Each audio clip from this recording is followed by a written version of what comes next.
So she emailed, I'll give it some. Thanks, man. Yeah, everybody. Yeah. I would. There's a team.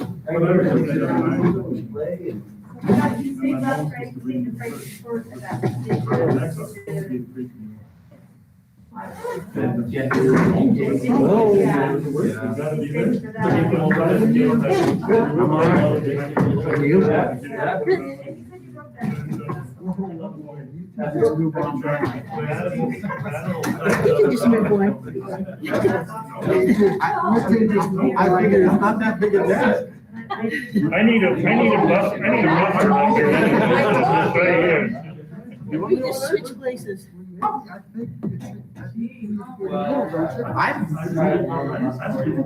don't know. Yeah, you probably do. Get over there. I don't want to sit by anybody. Lee's had enough. She's had enough.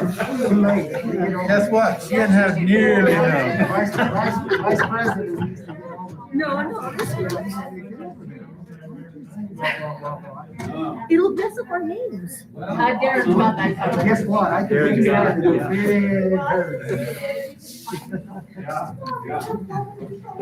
I've been looking forward to this all month. Don't be messing with my car. Well, so we're gonna turn to the veteran and ask a lot of questions, so be awake. Yeah. That's okay, No. that's okay, 'cause that means you're turning your back to it. That's a big ask. Yeah, turn your back, no, that's all you. Everyone of you. Although I- But we think that's your cute side anyway. Nice.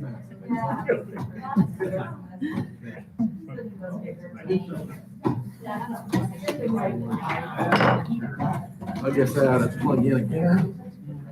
It's messed me up. Just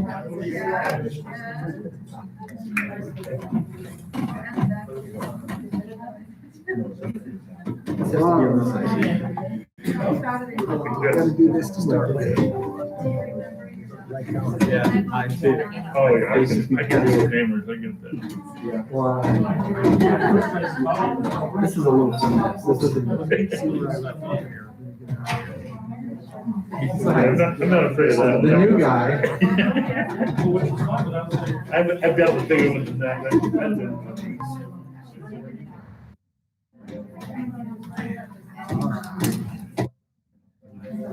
Tyson, I just want to check and make sure you can see the screen.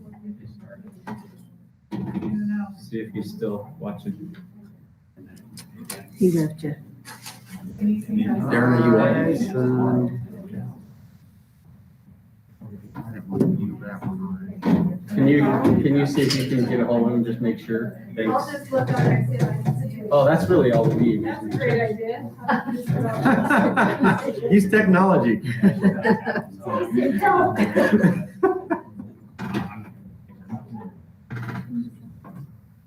gonna come across the top, so down here. I'll probably keep, This one's slow. It is slow. Well, let's just see who can be first. Her problem, not mine. I'm waiting on YouTube. Oh, here we go. Push. That's not what I see up there. So that's not what I see up there. All right, who shot it? We're good. Like every two monitors. We would like to welcome everyone out to our regularly scheduled, I was gonna say Board of Trustees, sorry. I wear too many hats. Meeting of the school board, Carbon School District Board. Would like to recognize that all the board members are present, superintendent and the business administrator, as well as, looks like we have all of our principals in tow and some elementary and secondary supervisors and building supervisors, things like that. So we appreciate everybody being here. We will begin by reviewing the school improvement plans for the day. So Superintendent, you want to lead us through that discussion? We have a few requests. One is for Carbon High to go first because Principal Winfrey needs to get on the road, right, to drill? Drill, yeah, state drill tonight in Utah County. I thought the request was from the other schools for you to go first. That also, we're accommodating everyone. Then we have Castle Valley Center needs to go second, and we have a very strange request I'm from. here. She made it. Oh, okay, so we, I had school community council meetings, but I made it. okay, we don't have to worry about that one. So we'll start with Carbon High, and then we'll go to Castle Valley Center. The board has already potentially have had a chance to look at these, except for this one I just added. Chris sent that one to me this afternoon. I have paper copies. Do you want paper copies too? Are you okay with the one up there? Okay. Which one do you want? This So one? that's not us, but I can take that one if you Oh, want. I did the wrong one, sorry. So if you'll go with that one first, yep. So if you'll scroll down, Superintendent, and I'll do the goal first and then the data. So our school improvement team selected a goal, an academic goal of focusing on Tier 1 instruction. So this is the instruction given to all students in the classroom. This is your general classroom instruction. Teachers select an essential standard that they would like to teach as part of their curriculum for their class. And then they give Tier 1 instruction to all students following mental models for that standard, using formative assessments and rubrics, checklists, and things like that to assess the data. And then we ask the teachers to give us data on proficiency on an initial assessment from just Tier 1. So this is before any interventions have taken place. So just how many students achieved mastery just off initial Tier 1 instruction. And so first quarter data came in at 82% mastery across all subject areas. So general data, and that's in the chart above. Then in second quarter, the teachers did a different standard, so a second standard. In some cases, it was connected to the first standard, but not always, depending on the subject. So for example, and I'll show you this in a second, in language arts, it may have been a writing standard, and so they taught a component of that first quarter and another component second quarter. But in other subject areas, it could have been a completely different standard as part of their curriculum. Again, Tier 1 instruction was given, and the data came in that 66% of students achieved mastery in second quarter versus the 82% in first quarter. So if you'll scroll up and the graph of the data. So this is a sampling of teachers. The blue bar is the percent proficient on the Tier 1 instruction for the first standard. So first quarter is the upper graph. And then the red line is after intervention. So the teachers used intervention, Tier 2 instruction on that same standard, and that's what the red line is. And we saw increases almost across the board, except for a few specific areas. Across the board, there were improvements, some greater than others with the Tier 2. But our focus on the goal was the Tier 1. And then if you'll scroll down, the same type of graph for second quarter data. So as we looked at the data, we met with the leadership team, we talked about a couple of things that came up. One is why such a dramatic decrease in mastery from first quarter to second quarter? Do the sample across the bottom, the 1 through 30, do they match? Yes, same teachers, correct, same teachers. And is that all staff? No, this is just 30, so this is not including all staff. Yeah. So this was 30 that we had the data on. It was getting really extensive to go all the way across, and the graphs got really small. But the percentage proficient at the bottom does take into consideration all staff.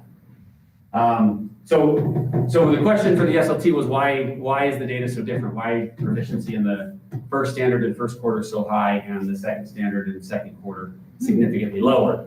And that's the goal that we're tackling right now with the SLT, is they are going through next steps. You can see they're analyzing their data as teams, as curriculum teams, to determine, was it the selection of the standard that got more difficult? Is it something to do with the content, or is it to do with the Tier 1 instruction? Was the Tier 1 instruction sufficient for a standard in first quarter, but as the content gets more difficult and the standards get more rigorous, does the Tier 1 instruction need to change? And that's what we're looking at as we go into next steps. The SLT and the administrative team are going to look at some research-based strategies to improve Tier 1 instruction. We'll present those to the school as part of our March PD Day, train them on some research-based strategies for Tier 1, And then we will, again, have the teachers do a similar thing where they will use the new Tier 1 instruction strategies, teach another standard, and we will look for proficiency to see if it improves on those standards. Superintendent, if you'll go over to the other link I sent, just to kind of maybe make this a little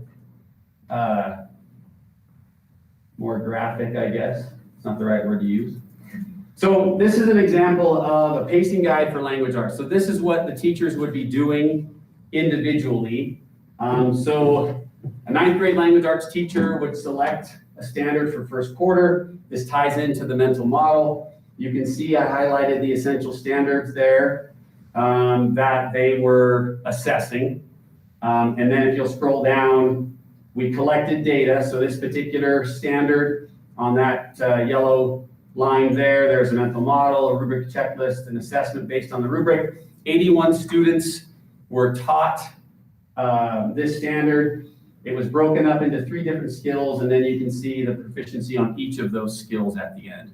We collected this data across all subject areas for the standards, but I just kind of wanted to show that to you. And then if you'll scroll down, same thing, but for second quarter. A different standard here in second quarter. Again, this is a writing standard, so they do build on each other, but it's not necessarily the same in all subject areas. But it's just the teachers select their own individual essential standards. That's not something that we drive, but they meet with their teams, and as part of their PLCs, they discuss what their essential standards should be. For language arts, they tend to be more common, but for CTE teachers and things like that, some of them will have, if they're the only teacher teaching it as a singleton, so they may have specific standards just to their curriculum. And then, is there any questions on the academic data? As I bring that up there, I know it's a lot of numbers and things. I think I have a question. Sure. So the 1 through 30 you have there, you said it's across all the teachers at the high Yes. school and whatnot. Correct. I think for the purposes of what we're really looking for school improvement is core subjects at least. Right. So I can filter that down to core subjects and just focus on that and take out the. And I'm not saying that the other ones aren't important, but I think everyone would agree that, math, English, science, Right. history, there's a certain hierarchy of importance. Yeah. So we can do that. I will do that, and I can send you that updated data. I can just pare the graph down so it starts with core subjects, and then I'll create a dividing line so you can see the difference between the core subjects and then the elective subjects. I'm happy to do that. I can get that data for you as well. And I'm sure you probably already looked specifically at like number 24. Yes, we did. And Yes. so the issue there, I mean, whether it was core or not, just, Why such a low percentage? And individual teachers, so we've had conversations with individual teachers. So as the SLT has looked through this data, we walked them through a protocol where we didn't have any names on this. It was just the data you're seeing, because we wanted to see what their response was, and they had the same kinds of questions. Taking teachers' names out of it, just in general terms, and then we gave them specific data for their departments with the individual teachers' names and asked them to go back and have those discussions with their teams to find out. We know who number 24 is, but we didn't make that in general terms for the SLT. And so that's a specific area that we are addressing. It's actually, well, anyway, not specifically curriculum related. There's another issue there. SLT. Oh, you know what SLP is? School leadership team. Sorry, school leadership team. Yes. Yes. So For everybody, we got somebody, he is so Just new. ask. He knows his ABCs, just not what order to put them in. But if he needs to build something, that's the guy to call. So I know. And then on our behavior data, our goal this year was to focus on, if you'll scroll down, superintendent. Next time I'll put the goal first and the data below. But the goal was that each student will be recognized with at least one positive recognition per teacher per week.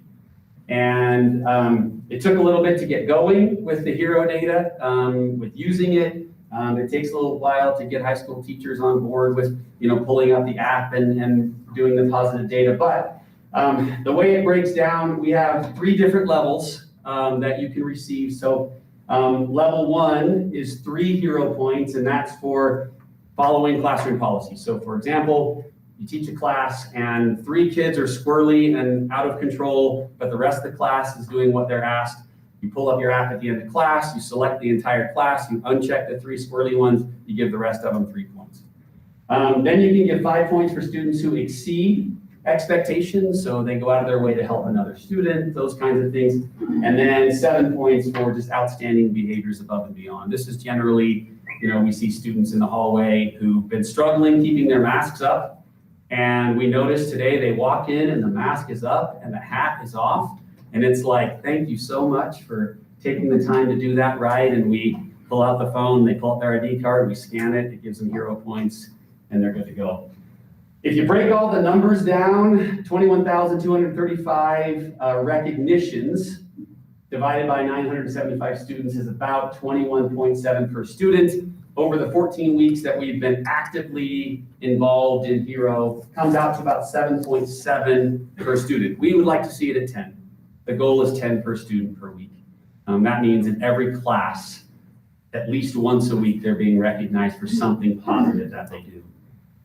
Moving forward, we have seen a direct connection between a rise in positive hero points and a decline in negative behaviors.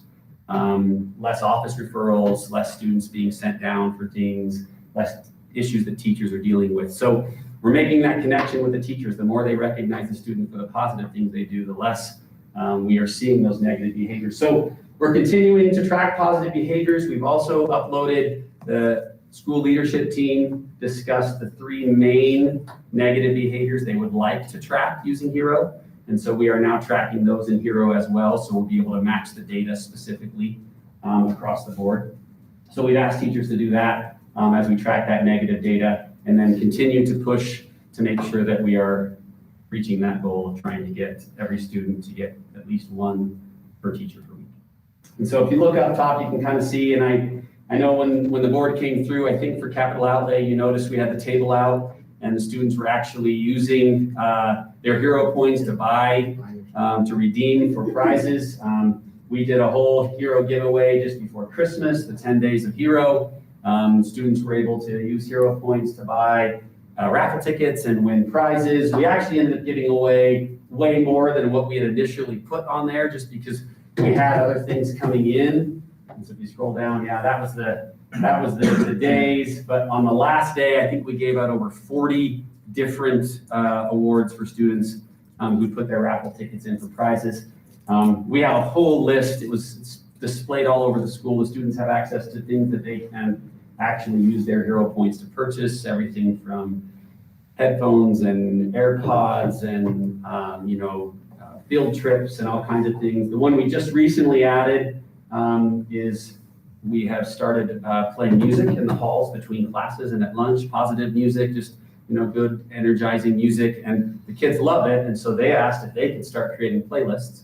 So we're going to allow students to actually use their hero points to select a day, and they'll get to select the songs. All will be screened, of course, to make sure they're appropriate, but they're excited about the opportunity to spend 100 hero points and get to pick a playlist for the day of songs that'll play between classes. So we've seen a lot of success with it. It's been a very positive thing for the school. The students are excited about using their hero points for different things. It's been great. Any questions on that one? Did you say you are still identifying the difference between your 82% on first quarter and your 66% on second quarter? Or So you've identified the difference? We've identified the difference. The next step is to identify research-based strategies to attack the underlying challenge. So the way the teams looked at it is they determined that there was tier 1 instruction on the first standard was based on beginning of the year, and as the curriculum gets tougher, we need to adjust our tier 1 instruction to meet the needs of students. And so we talked about some strategies, and the leadership team is looking through some different things. We actually have different strategies we've investigated from other schools and research-based things that the leadership team is going through to determine what we think would be best for Carbon High School to meet our needs to improve that tier 1 instruction. Anything else for Mr. Winfrey? Thank you, sir. Okay, thank you. We'll go cheer on the drill team and hopefully they bring home a state championship. That'd be great. Thank you.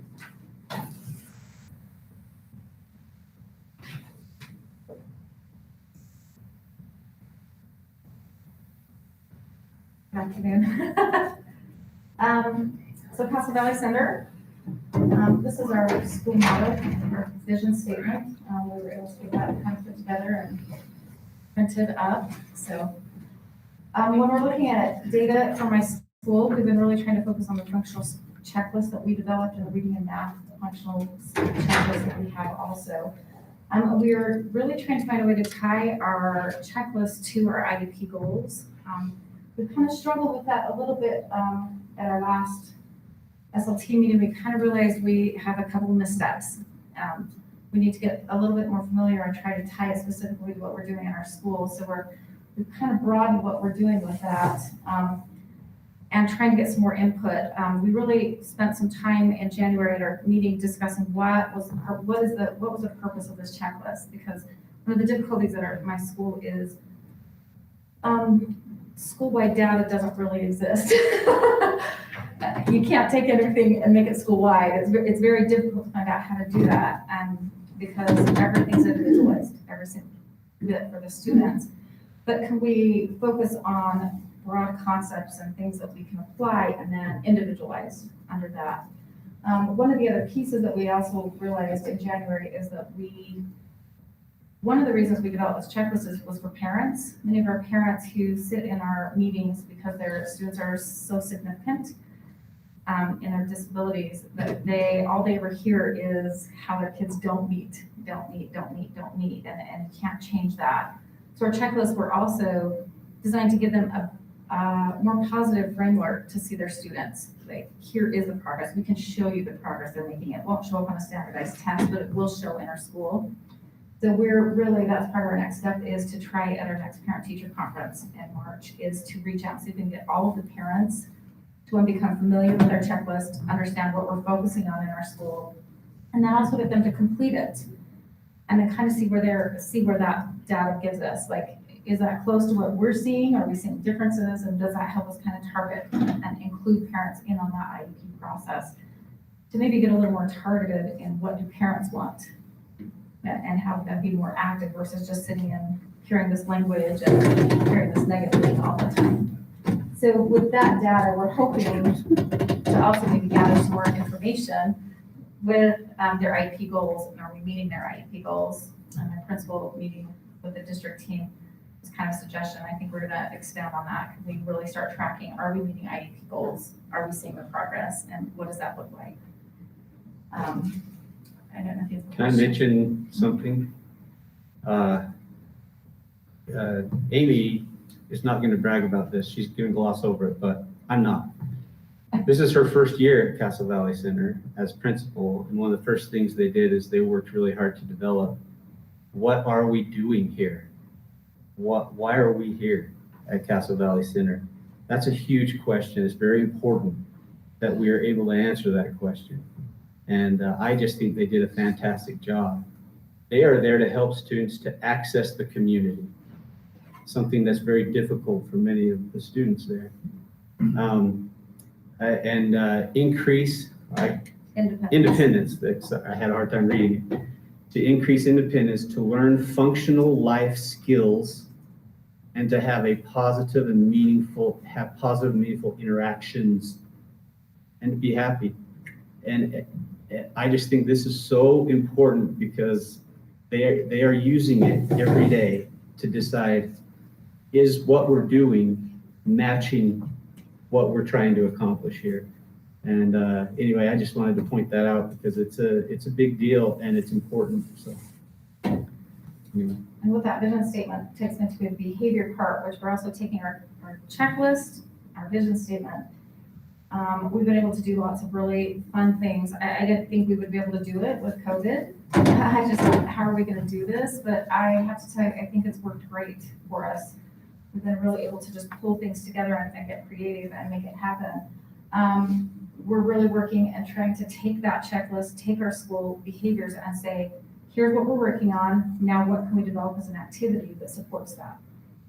And since January, we really decided to expand because we've got yoga, we've got dance going on, we've got an adaptive PE, we've got, every time we have a holiday party, it's not just a party, we don't call it a party, but it's here's this opportunity.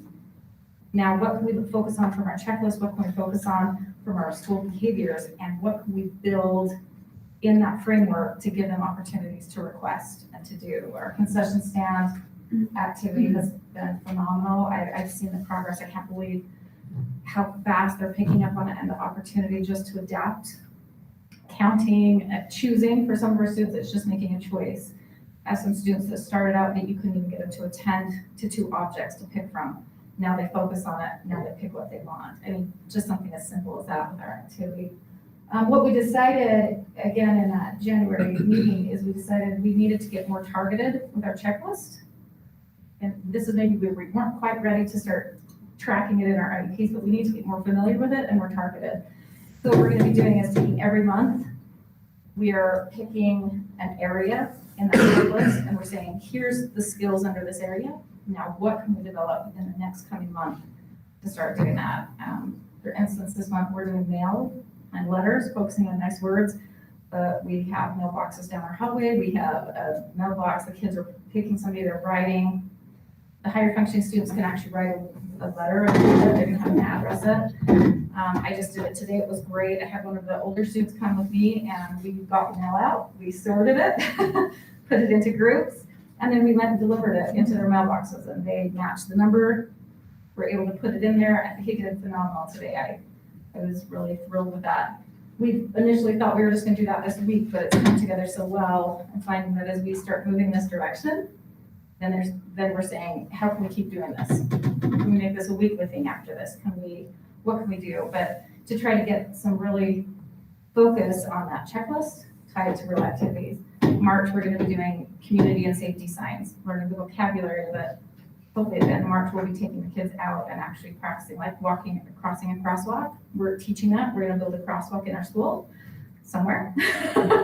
We're gonna practice it, and then we're gonna go out in the community and actually hit several crosswalks and see if we can actually practice the skill once we've kind of worked on it.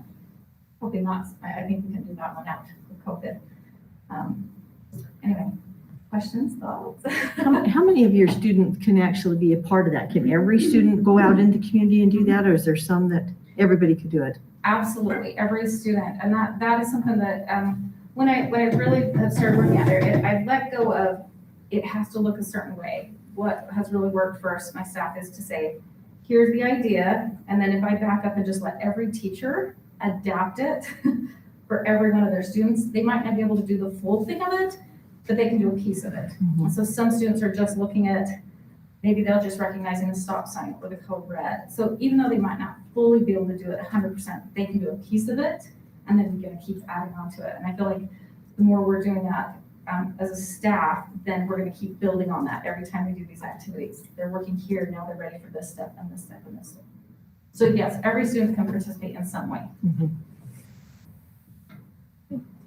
So question, the functional life skills checklist, you say you want to do those in March. Is that an evaluation of the previous or the current school year, or is that a goal setting for the coming school year, or both? So our functional skills checklist is what we developed that said, this is an interesting thing, this is why we don't show progress like 3 times a year. Yeah. The checklist was developed for our students. We have students often from age 3 to 22. So we said, what would make a student more likely to be independent at age 22, to not have as much support, be as independent as possible. And so it covers that broad range. And so we're going to be monitoring that data, comparing it student to student once a year, because many of our students don't make those big gains. I'm saying there's things they're working on a little at a time. So it's going to be a long-term kind of goal. But the activities on it, the ideas on it are things that we are going to do monthly, focus on. Here's daily living skills. What can we build for daily living skills this month? Focus on.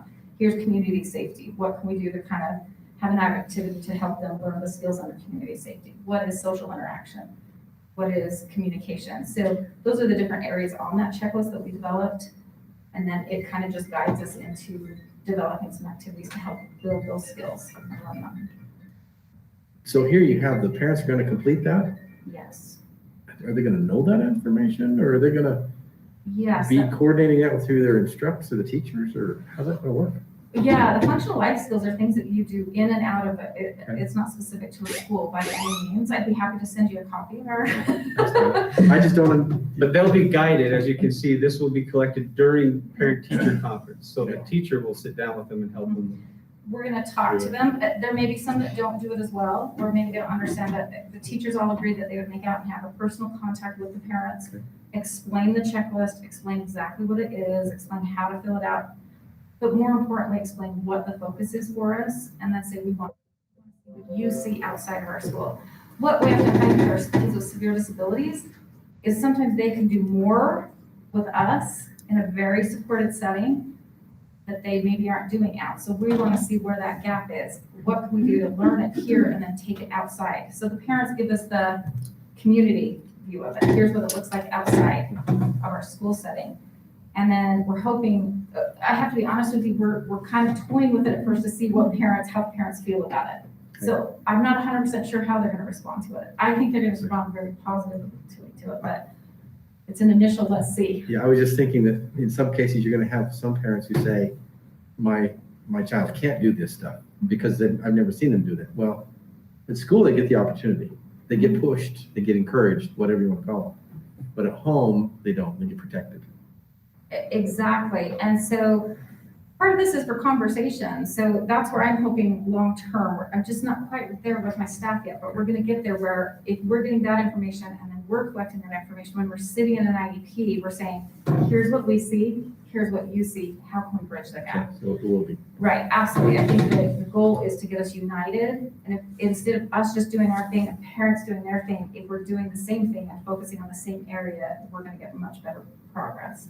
And so part of that is to just bring them into the process. Anything else for Mrs. Bell? Okay, thank you. Thank you. Okay, we'll just go down the list as it is here. I don't know what else to do, so who's at the end? Oh, you still get to be at the end, Polly. All right. Castle Heights.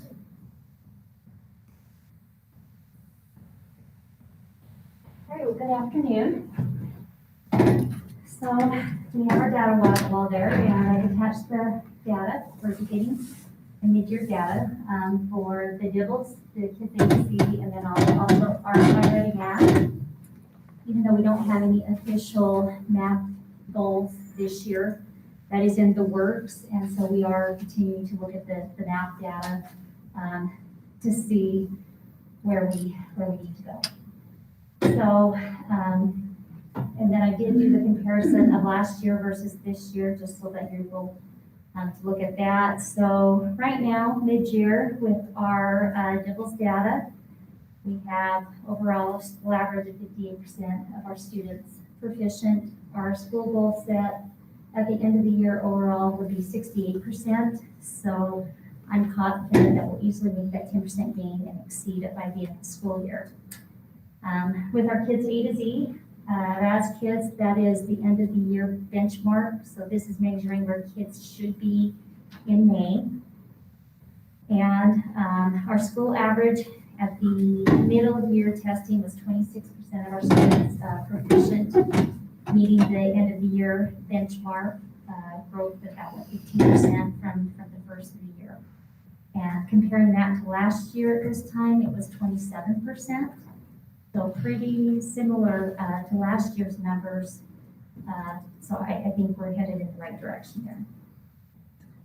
And then just looking over at our iReady math scores, again, at the first of the year, our school average, second through fifth grade, 19% average, and that's where they should be at the beginning of the year, and then mid-year, and then at mid-year, 38%.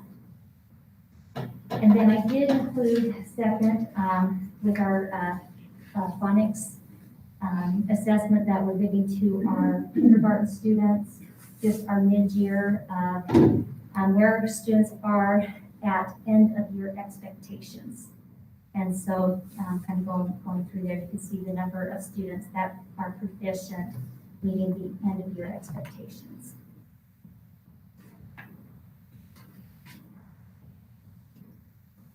So with that said, again, our SMART goal overall, 68% of our students to be proficient in reading and Midland.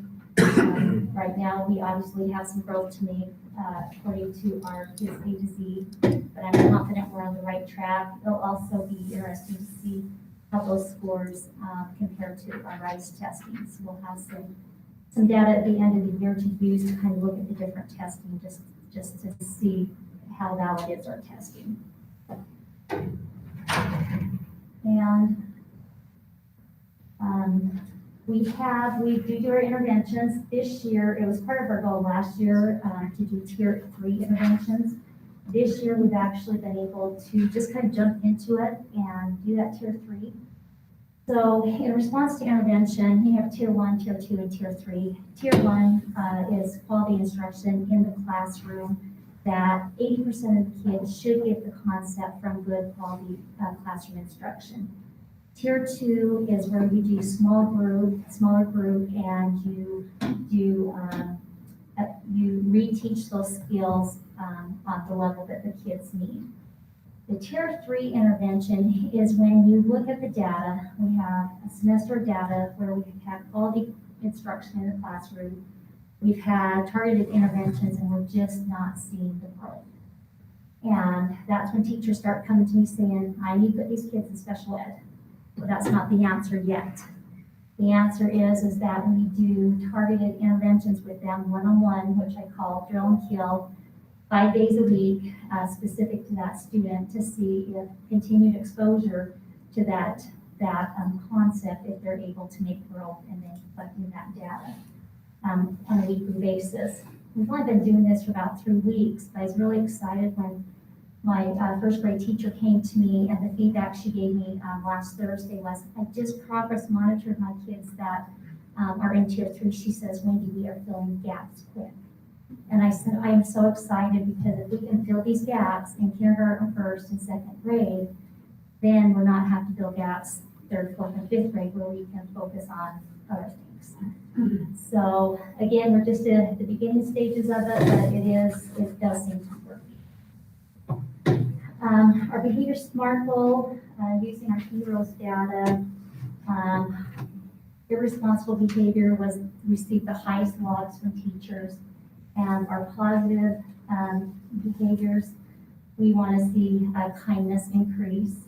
But if you go down, the one thing I was very impressed with my teachers, I don't remember the number just right, just a little bit superintendent, that the ratio of student logs for positive to negative behaviors was 115 positives to each negative log. And so we really are trying to catch kids being good and implement positive rewards just to get our kids where we're at. And so we're doing something. I was looking at my office referrals and reset room referrals, and we have made changes this year to how we're going to do things. And I was just comparing the data. Last year, my office referrals were 38 for 2nd quarter. This year it was 12. Last year, my reset room referrals by teachers were 48 second quarter. This year was 8. And so we've seen a reduction in the behaviors that we're dealing with up at the office in the reset room. And that's what kind of allowed me to use my reset room aid that now is doing these tier 3 interventions, because we're not dealing with the behavior issues that we saw last year. So we're going to continue to do what we're doing. I do have my school counselor, one change we made, she's going into the classrooms once a week for a 30-minute period, teaching the Second Steps program. And the teachers are required to stay in there so they're hearing the same message. But I attribute some of our reduction behavior to having a full-time counselor, being able to be proactive, go in, and have these lessons, building rapport with the students. And then we've also been doing some in-service training with all staff members just on bullying prevention, so that we're all better enabled to deal with complaints of bullying or situations that we deal with. And we're continuing to use that HEROES, and we can do a monthly activity with the heroes, and it's determined by each grade level, the criteria for each grade level, which students will attend. And we do an activity combined with a tangible. So I think the kids are really, really enjoying that and having great success.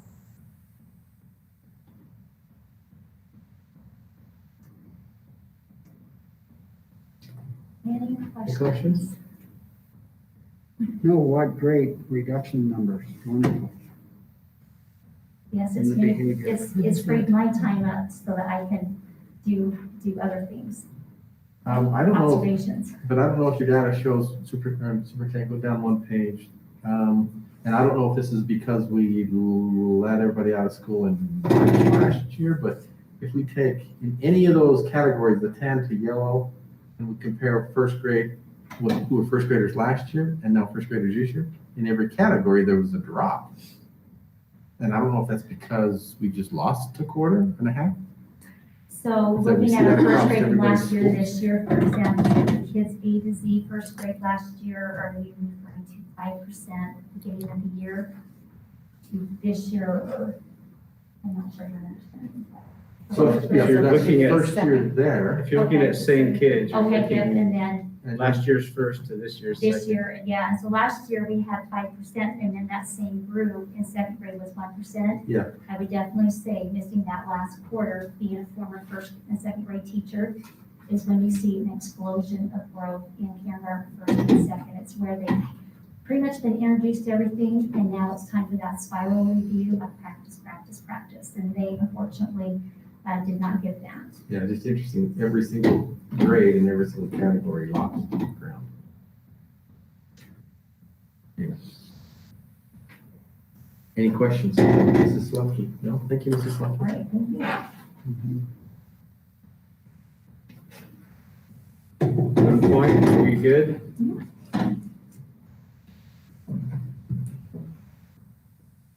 Afternoon.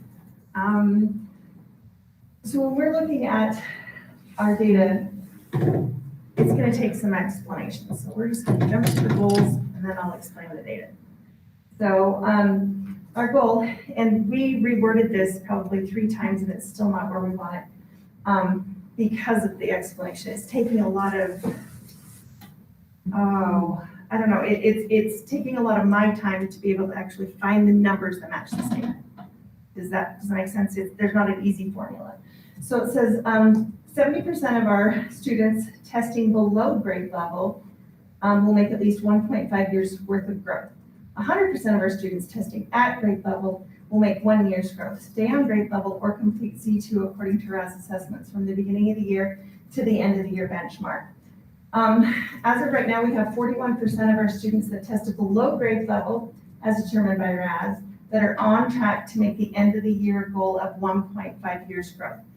Now, with that being said, depending on how many levels are in a grade level, that determines how many levels you have to make your 1.5. So if they're in second grade and they're starting really low, they're going to have to make more levels than, so there's no real formula to really look at. Does the board have access to our beginning, middle of the end RAS leveling? I'll be going over that today.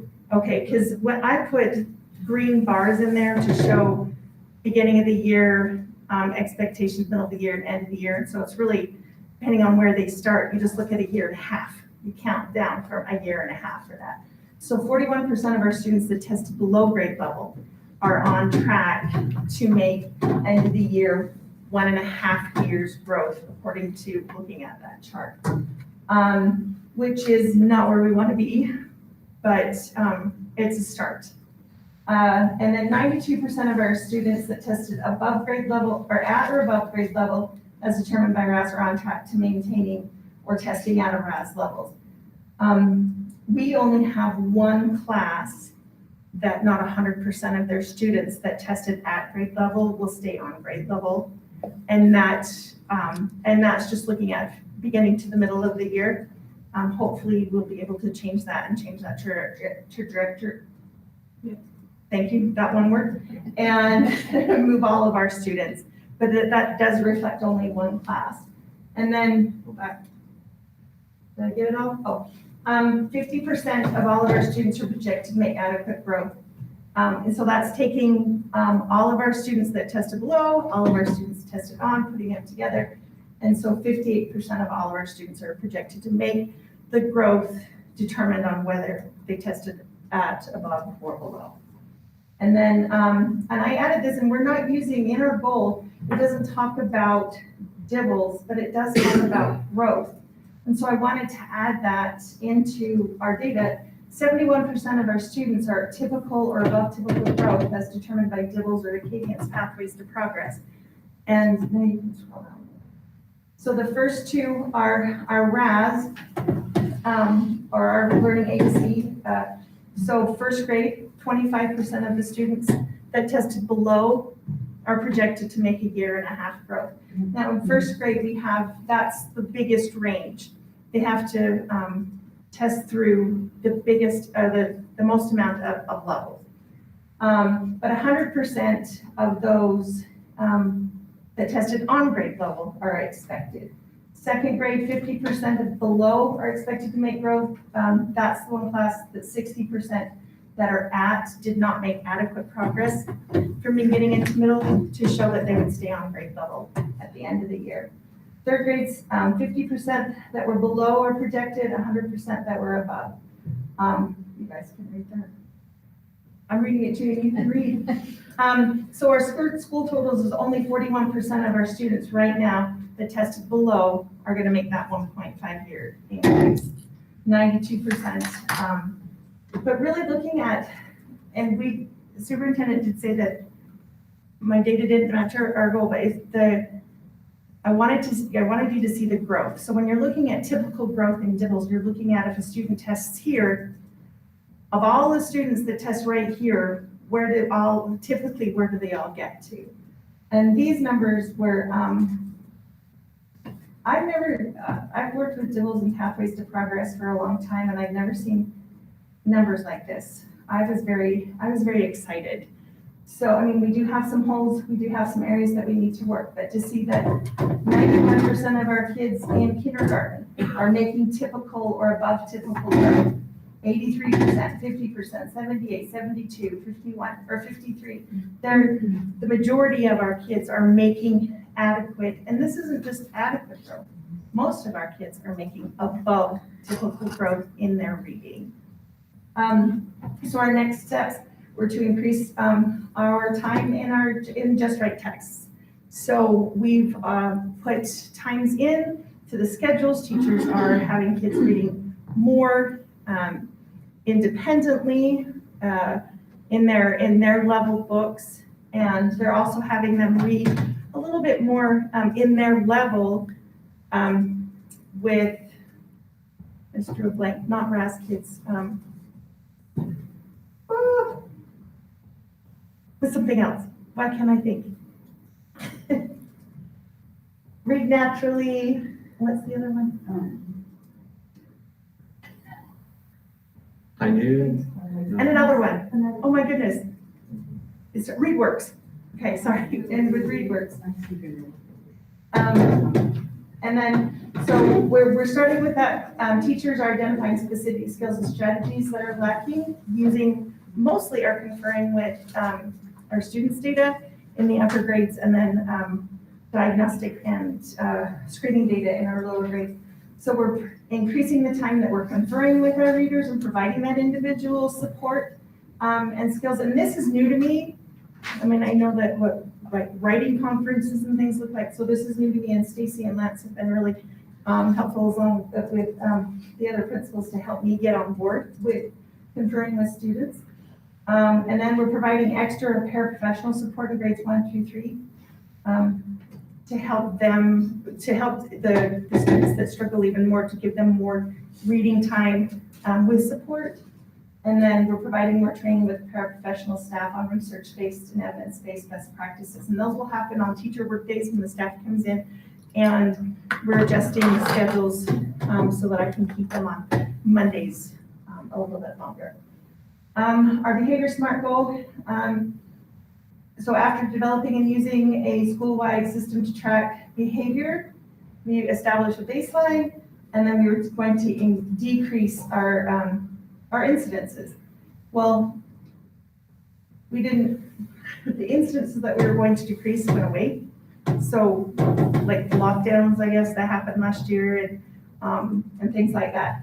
So we really worked hard on creating a school-wide behavior management system, as in what are the expectations in our school, what are the expectations in your classroom, and then the teachers really explicitly taught those, practiced them, reviewed, and then we went back and we reteach. Well, they reteach them anytime the need comes up. They refer to them all the time when the kids are following them, and then they get reviewed at the beginning of each quarter. So I'll go back up just a titch. Okay, so we've identified all those. Oh, we did not have any historical data. Now next year that will be the case. We'll have some historical data. We are also using, we started to use the HERO system. We started in December because it's new to me and it was also new to the majority of the teachers. And we didn't really get up and running until the first part of January. And now the numbers, these are a week old, and not the negative behaviors. Those haven't trickled, but the positives have. And so when we're tracking all of their positives, but we're being really specific with where. So are they being kind or helpful? Is it in the bathroom, cafeteria, lunchroom, things like that. And then we're tracking the negative behaviors that way too. And so there are top three, which might look a little bit different now if we look, but are helpful, following warning procedures, and active listeners. Our top two on the other side of the negatives is playground expectations not being followed and being unkind. And those were all, believe it or not, in one day. So anyway, so our next steps are to revisit the behavior plan at each school leadership team meeting, decide what's going well and what needs to be revised. To make the incentives for students more visible, I really appreciated some of the artifacts that the principals have shown, hero redemption or point redemption, what you can do there, just to get it out for the students so that they can see what's available. And hopefully some of them will like the ones that are more point heavy, so they'll save their points or work harder to earn those. We'll continue to focus on appropriate behaviors by recognizing students for the specific behaviors daily, which are giving the hero points. And we're not giving just hero points because we wanted our kids to be able to see what they were receiving too. So they're actually getting a hero ticket that they just slide in a little plastic pouch on their desk, so they actually can see them start to build up. And then on Fridays, they give them to their teacher. The teacher logs them all in, and then they have a drawing. And 3 through 5 have a drawing for just little incentives, and kindergarten through 2nd grade are actually working on like a class party or something like that. So we do need to revise our teacher referral form for students needing Tier 2 support. And then we're going to continue to meet with our Tier 2 team and discuss interventions for students that need more support for their behavior. Last week, Stacy and I sat down and went over our 3-tiered behavior plan and made sure that it made sense with our behavior flow chart, office managed or classroom managed and office managed behaviors. And that was so helpful. And then the teachers went over it again. Our school counselor went over it. We added in where the hibernation station, which is our reset room, comes in. And I believe that it's a work in progress still, but I believe that if any of you walked into our building and there was an issue, you could grab both of those, the plan and the flow chart, and know pretty much how to handle the situation. So I really appreciated Stacy's help with that. Thank you, Stacy. Anyway, amen. Any questions? I have a question on your percentages that you're doing with the kids that are below grade level or Uh-huh. those that are at? Is this in comparison to what, do you have any comparison to last year, or is that the data that you do not have? I don't have that. I mean, I could go back and it would take a lot of time. Stop, rewind. The data of where the students were last year, Uh-huh. at beginning and middle and end, I do have that data, but I have not compiled that data or looked at the data of how many were below grade level that made a year and a half growth. I don't have any comparison data to last year because how we're looking at the data this year is different. But I mean, I could. I was just wondering if you had kids, you know, when you say first grade, 25% were below, if 25% were below last year. Well, this is 25% of the kids that tested below are projected to make a year and a half worth of growth. That's where that percentage is. So this I is think all growth. It has nothing to do with, it's all on grade projected, level right it's all now. projected. it's all Yeah, projected. so I think what we're having a little bit of confusion on is, so what do we know where we are? Not where we hope to be, but where we actually are. Yeah, and those are on another, if Okay. you've got that one too. The one I shared with you, all red, green, blue, I shared with you and Stacy. If you want to share that with the board, all of that's on there. How many kids are at grade level, but we were looking at growth. That was our goal, was looking at growth. Right, and But it's all compiled. but what we're seeing here is not actual growth, it's projected. What it says is they've made enough growth that if we looked at just right now, they would have made, like if we were to look at, did they make, what's half of 1.5? 0.7. 0.75? They would have made 0.75 growth at middle of the year. That's how I projected that they would make 1.5 at the end of the year. Does that make sense? So if they made half a year's, or 0.75 years growth between beginning and middle, then I projected that they would make it at the end of the year. Yeah. But Lance, you know what document I'm talking about, don't you? I shared it with you and Stacy at the last principals. Not Maybe it's something that you did. and that shows how many kids are at grade level, were at grade level at the beginning, how many were at the grade level in the middle of the year. And I think that's what will help us to have an understanding of where things were, Mhm. and where things are. Okay. You know, comparing 2019, 2020 to 2020, 21. And I can compile those. Yeah, that one. So for kindergarten. Oh, I forgot the name of So it. if you go along the bottom, like with first grade, you'll see all of the percentages. First grade, we don't look at their percentages at the beginning of the year. So the tabs at the That bottom. has student names on it, and Oh, I'm not and you're going not to supposed show to. that. Yeah, we gotta, Okay. I just realized it had student names. Sorry, Sorry. and they can see it. yeah, but not in the public meeting. Okay, but so what I'm saying is Lance, if you have my permission to share that, if you'd like to share that. Well, we have the other data that we can share, and I'll be sharing that with them. Okay, because it's the same. It's just color coded on mine, so, okay. And that's good to know too. I mean, even if our goal is growth, it's good to know that you want to see, okay, let's look at the growth, but let's also look at the proficiency. Where are they right now? And I appreciate that, but I do recognize that what you're presenting here is your goal and your data associated with that goal. Thank you. And I'm excited to see how well they're doing in these SMART goals. I mean, with their behavior, the behavior goals. These kids look like they're really moving forward on this. You're doing a good job with that.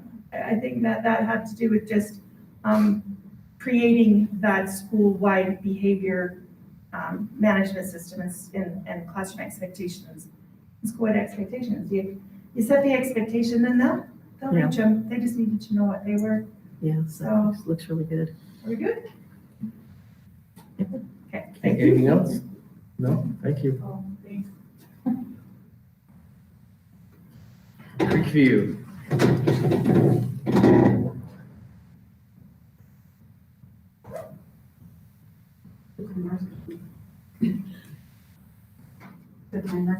So our data law shows our progress in our reading goal.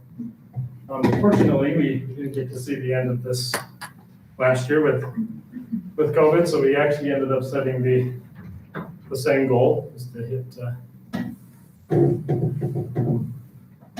don't scroll down. Be at 60% by the end of the year, that all students would be, 60% of all students would be at reading level. That was the same goal we had last year, which we fully believe we would have met, but we didn't get to test at the end, and so, so that's why we phrased the goal the way we did, based on the most recent data, so it really wasn't end of the year data last year, but we had 39%. In our most recent point last year, and so our goal was to see 60% at the end of this year. And so right now, at the middle of this year, we're at 32% of all of our students, and that's doesn't really include kindergarten. We don't really get to assess kindergarten, but we count the way I do it so that it's comparing the right way. We still count them as all not being there, and so that affects that number be even lower than it possibly really is, but then we'll start to see that data come in. And so last year at the middle of the year, so we were basically at, I think it was 37, if you go back up to the data wall, or 40, so 40%. So we're a little lower, but obviously with COVID, it's especially affecting our first graders who missed the whole quarter of kindergarten.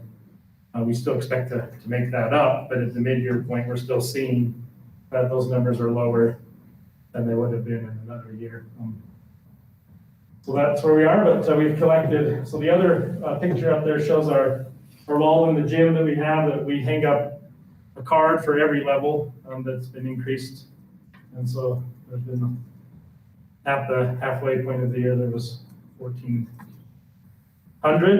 There's been another 300 collected since then that we just tallied the other day. And so that comes out to be almost 3 levels for every student in the school. And again, that reflects the fact that kindergarten isn't really leveling right now. So that's 57 students that are not really leveling. And we have many students who are leveled out. So they're not leveling up at the same rate as other students, but still it's an average of almost 3.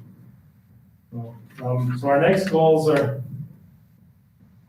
we've identified all students who are within 5 levels of the end of the year goal. And so they're identifying what might be holding them back and what steps can be taken at the end of the year. So those are being targeted, but we also had a pretty big breakthrough at our last PD day, where every group came back with the recognition that we had phonics holes, even in our older grades, partly due to the COVID and just maybe things we hadn't noticed. And so since then, we've gone to work to identify what resources we need to fix that. We ordered more resources through Really Great Reading. Just this last Monday on the teacher work day, the aides were trained on how to teach from Really Great Reading, so that now we'll assess all kids that we think are, if they're below a level J, they have phonics holes, and we will try to identify what those holes are and start working to fix those even in those upper grades. Those are our next steps there. Any questions on the academic goal? The only hole I can see is in your presentation of the levels. I can't see what second grade's doing, what they did as first graders compared to second graders this year, and fourth graders as fifth graders. You know, the school overall, I think looks pretty good, but I don't know if there's, you know, I don't know if this grade is having some difficulty and this grade is doing better. And I didn't include that because our goal was based on the entire whole school. Yeah. Obviously, we have that, but Right, and that's the only thing I'd like to see is, or additional, I guess, to see is, because the way it's presented is, you know, all of your, call it fourth and fifth graders could be stellar, but first, second, and third is just in the dumps, and so, and your averages will still be there. maybe that's why we didn't want you to say. Okay. And I think that will be somewhat included with what Lance is presenting later. Like I said, I didn't include it because it didn't tie to my goal directly. But our behavior goal was based on office referrals. So we based it on the end of third quarter, since we went into dismissal on the day the quarter ended last year. So in order to compare, again, equal things, At that point last year, we had 56 office referrals, and so our goal was to reduce that by 20%, so to have 45 total or less at the end of the year.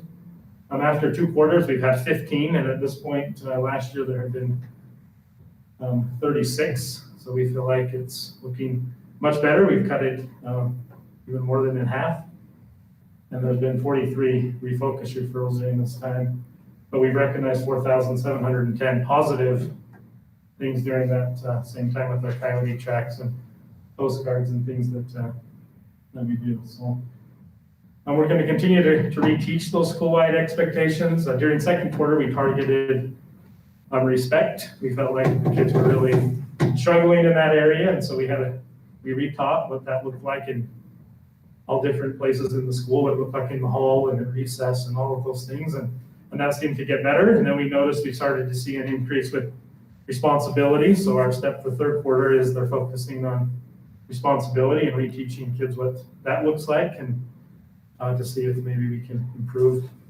in that area. We're starting to see several kids in refocus for responsibility where it used to be respect. So, so we'll target that, and we'll just keep working that way by looking at the data. So. Any questions? Any other questions? No? Okay. Thank you, Mr. Paul.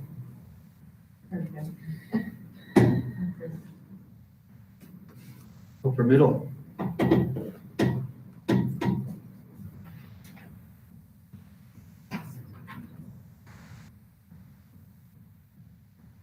Good afternoon. So our, one of the goals that you see represented with our chart has to do with our school-wide reading goal. The significant progress that's being made on that across the board. A little bit of a drop in 6th grade, but that really is representative of 2 students, honestly. So they are our borderline students that are gonna kind of go back and forth as they work on that. So we're pleased with that progress. Overall, I really think we're on track to reaching our 60% goal at the end of the year. And as far as our behavior goes, which is a little bit further down, you will see that we have had the things we're tracking, which is defiant and disrespectful behavior, a 48% decrease from the same time period the previous year. Our goal was 5%, so that's really been knocked out of the water, but I don't want to celebrate too early. There's a lot that has to do with kids wearing masks and not talking a lot, which significantly changes that equation. But in addition to that, overall, our total behavior incidents are down to 57.5%, which I believe, as you've seen some of the other schools report on, they're seeing decreases across the board as well. So I'm just positive, pleased to see that trend, and we will continue to do what we're doing with recognizing positive behavior and still addressing those issues that are concerning.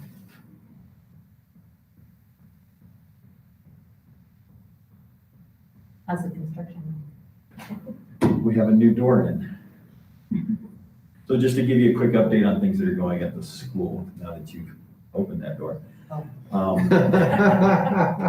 We are moving our break room, our faculty room, which has been in a classroom, or at least the location size of the classroom. It's being downsized to a storeroom, which is currently being remodeled. We had Hogan come down and put in a door so that we can then move that way. The library will then move down to the old faculty room, and we can then move the art students and supplies up to the library and then abandon the outside building. My understanding is within the next 2 to 3 weeks, the excavation crews will start showing up, and one of the major concerns is having equipment going back and forth through that opening at the same time children are passing between classes.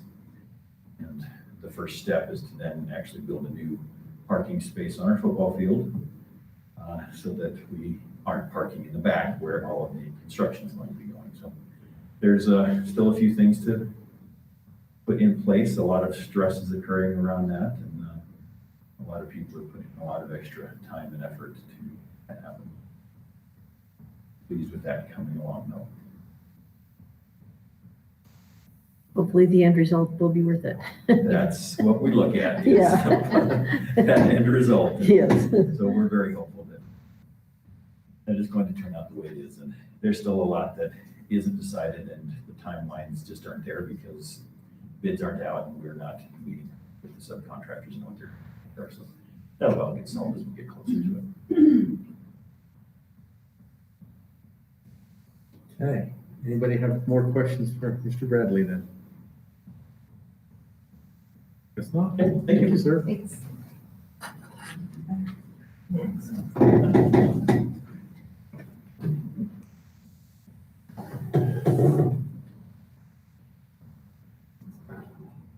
This must be a big one. No, pictures are big. It takes a long time to Lots of load graphics up. on it. Graphic intense. Well, so while graphics are loading, there's a story behind these, so. Those are cool. No, these are cool. It's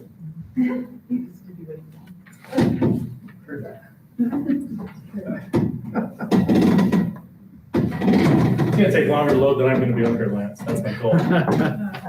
We're almost there.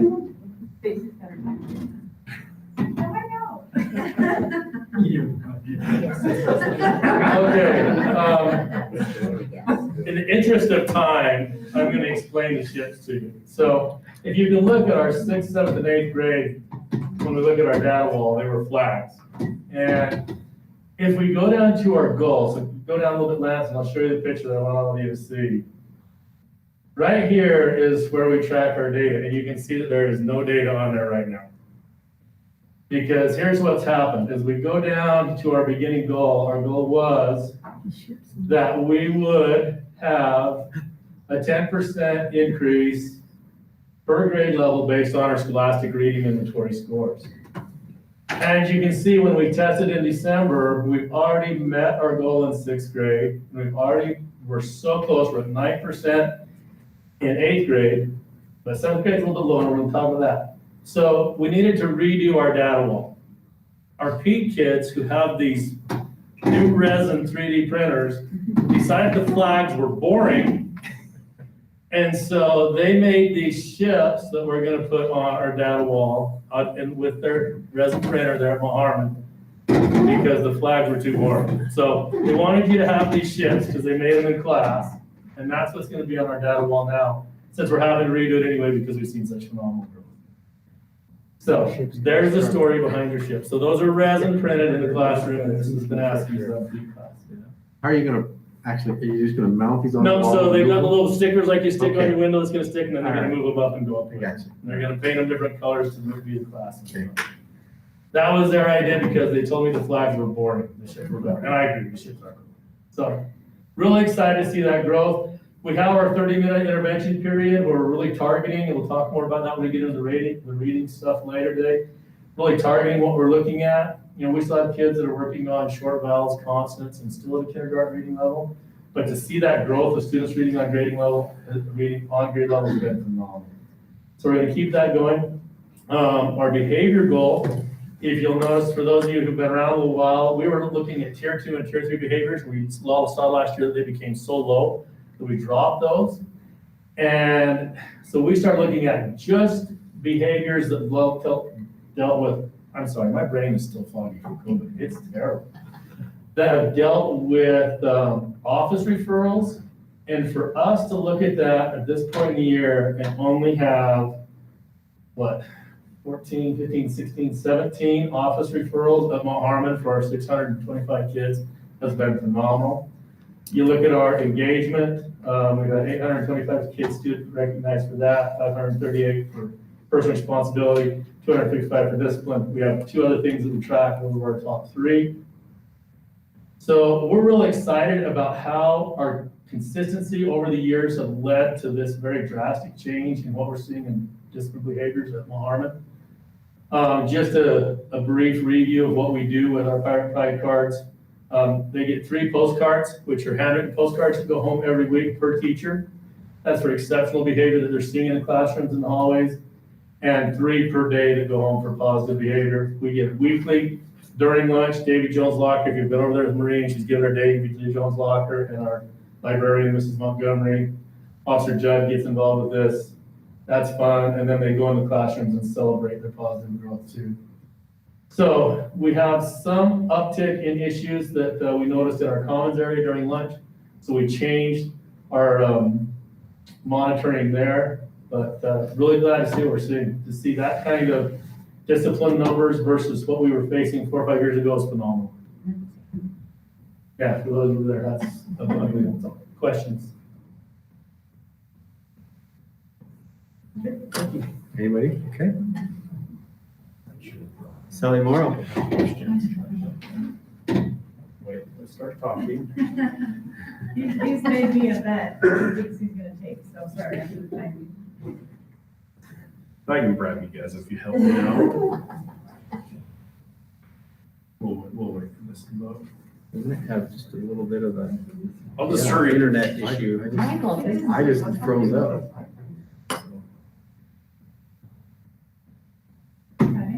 Make sure she doesn't start. Here we go. Okay.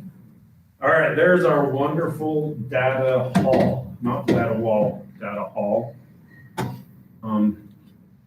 Then our academic SMART goal this year, by the end of 2021, students will be 80% proficient with their grade level math facts. And as you see the data right there, one of the things that caught our attention is that first grade. I knew that was going to be brought up, 11%. The middle of the year, we're proficient. We've had a lot of issues with our first grade this year. We've had a teacher out for a while. We combined the two classes. We expect to see a lot of growth from middle of the year to end of the year. Also missing the instruction at the end of last year. So our next steps, we're going to keep doing our Ninja Math 3 times a week in each classroom. Individually and with partners, we're going to pass off quizzes and assessments. That helps us to track our data. Students, we do a lot of rewards at Sally Morrow. We reward them when they pass off quizzes, assessments, all that stuff. We give a brag tags, monthly math facts outside. We bought a lot of chalk. They do math facts out on the sidewalk.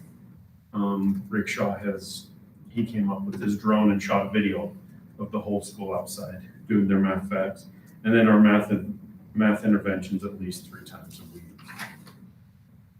If we jump to the behavior goal, the beginning of the year, our goal was 85% of the students visiting Refocus from the classroom or Refocus room.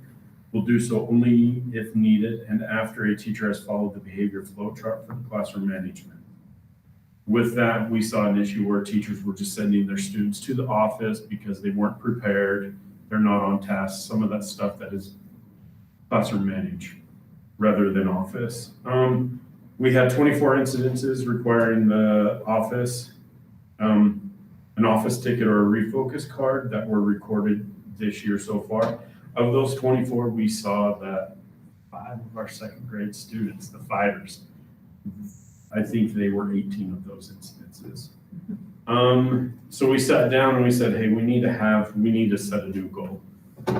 So by our new goal that we just started for the third quarter, by the end of third quarter, we want to be able to maintain or reduce behavior incidences to 12 or less. When we see an issue or a student showing repeated behaviors, they will participate in a lesson with the teacher, counselor, or Refocus aide, either individually or as a whole class. There's our data right now. With all that, we're in the process of revamping our whole data plan. Won't mention a name. We had an individual at our school that was taking over while I was gone. There was an incident and our behavior charts weren't matching up.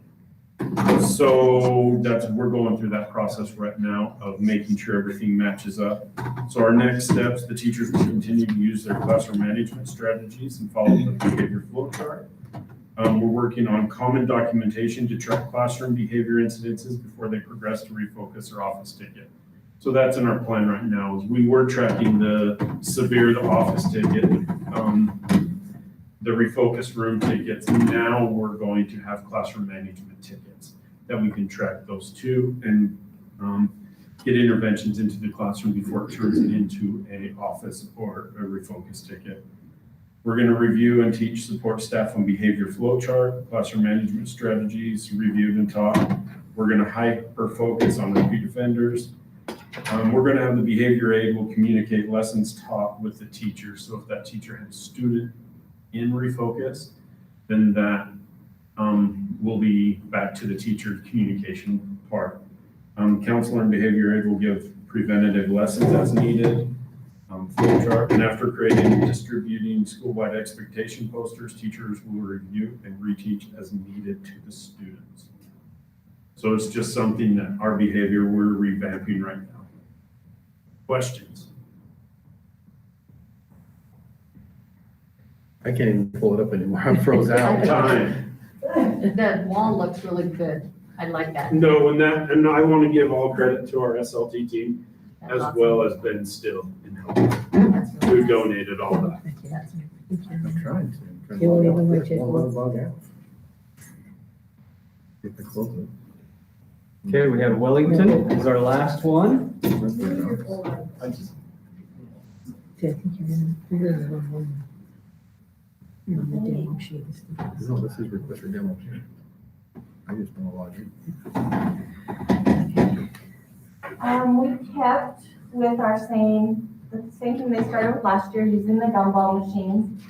Anytime student levels up, they get to come to the office. We have a gumball machine. They get to twist the gumball machine, get a gumball, and then they get to put a gumball on their class gumball machine. And then the big gumball machine is the students who have made their current end of year goal. So at the end of the 2020 school year, we were at 29%. When we retested at the beginning of the year, we found only that 7% were reading at their end of grade level. So during the first 2 quarters, we talked a lot about students and really concentrating on their reading, but the teachers wanted to really look at comprehension skills as well. So we set some goals that we would look at comprehension skills. So we've made amazing progress. We are currently we went from 7 to 21. Our students have increased 604 levels. We have 604 gumballs.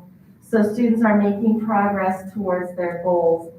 During the first 2 quarters, we selected comprehension strategies, and we really worked on it, and then we dropped the ball somewhere and didn't realize we didn't set up a way to assess and get data on that goal.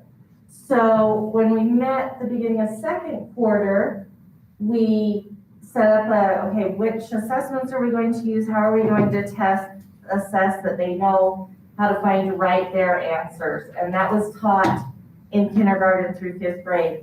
And right now we have 87% of our students were proficient in finding the write their answers. So at 2nd quarter, the teachers looked at the RAS kids data. They looked at other data in my classrooms and decided what comprehension skills are our students struggling with. And so kindergarten, 1st grade teachers selected they were going to be really working on fact and opinion. 2nd through 5th really wanted to look at text features and text structure. So these strategies will be taught from midterm of 2nd quarter on, and then we are doing interventions with the kids who didn't pass the write their strategies. So they each picked what they would do, how they would teach it, a common assessment, and then they're continuing to relook at their schedules and find that 90 minutes a day to do that independent reading that they so need. So that was the next steps of what they needed to do. Our behavior goal, we had chose 2 goals, and the first we'll use, the teachers were using a couple different systems last year, so we chose just to use Hero. At the end of the month, we would analyze and figure out what we were going to do. some of the stuff that we found, the areas we targeted, we found an increase. And some of the other areas, then when we target one area, it goes down. We kind of sometimes get lax in the other, it goes up. And one of the things, when I brought the data to them the one time, it was why are we seeing so many on-boarding procedures? Well, when we got down to it, it was a miscommunication of what the expectations were. People were expecting different things. So I think it's really important when we look at the data to have those conversations of why are we seeing this behavior? And we realized we weren't all on the same page as teachers. So how could the kids be on the same page? So we had to look at some of those areas and really target and talk about that and get our procedures down really well. So we also, the other thing that we tackled was really tying in what is being taught in second steps and are we seeing it? And so the kids earn tokens and there's a picture of what they get. So if we set up a rubric, what it would look like or sound like from the lessons that are being taught by the school counselor, they receive tokens that they get to bring to the office and turn in and tell me why they received a token. And then they fill in a square on this poster that's on my office door.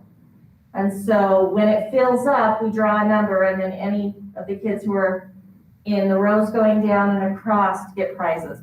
And when they come up, they want to make sure that their names are either next to each other or right above or below, because they know that if that line shows them, they're going to get chose this many times. So they're pretty particular about where they put their sign. We also, if you go down one more, we recognize students on a weekly basis for what positive efforts they're doing in the classroom. So those are helping to give our rewards in terms of the behaviors and try to increase. So we're going to continue to track positive and negative behaviors. We're still going to meet, the SLT team meet and look at the areas and target if we need to reteach, or as a faculty, we need to review what those procedures are. With the help of Mr. Bradley, he gave me a template. We created a website for our families and our students when we get new students, because we're getting a lot of new students coming in. So we created a website to show them where all of our behavior management stuff is, so that there are videos. And it's a great reference for teachers if they want to review what are our school bathroom procedures, what are our school hallway procedures. They can click on that website, and Stacy had created a whole bunch of YouTube videos, and so we've just linked everything now into one place for the teachers and families to find anything that has to do with our school rules, procedures, anything to do with our second steps or behavior system. And monthly we send home a newsletter, and we also send out what our skills are that we're teaching in second steps and how the families can help with that. So, questions? So of your students that got the 604 level ups on the RAS kids? So yeah, so if we look at and I don't know if this one was, I don't think it was attached, but like in my first grade class, there were kids went up 74 levels. So that means that every kid went from an A to a B to a C to a D. So if we're counting how many levels they've increased, Right. Kids have increased 604 different levels within the range or higher or above, or, to get that. Some have to meet more, but we've kind of set it as how many levels that they have made. So that potentially though, that could mean that there's a group of kids in each level that are high level learners. right, our second grade, when we looked at their data at the end, that's been a grade that's kind of we worried about. We took theirs and said, okay, if we look at your students, how many are in the range of being on grade level by the end of the year, they had 74% of their kids were going to be on grade level by the end of the year, projected. So like we had a range for like which kids were in that target area. And so, yeah, some of those kids have maxed out. Some of them started really low and it's getting them back into school and back in the groove, and they're coming up and they're doing 2 and 3 levels at a time that they're going up because it's just, or they're finally stuff starting to click with the phonics and everything, and they're becoming readers.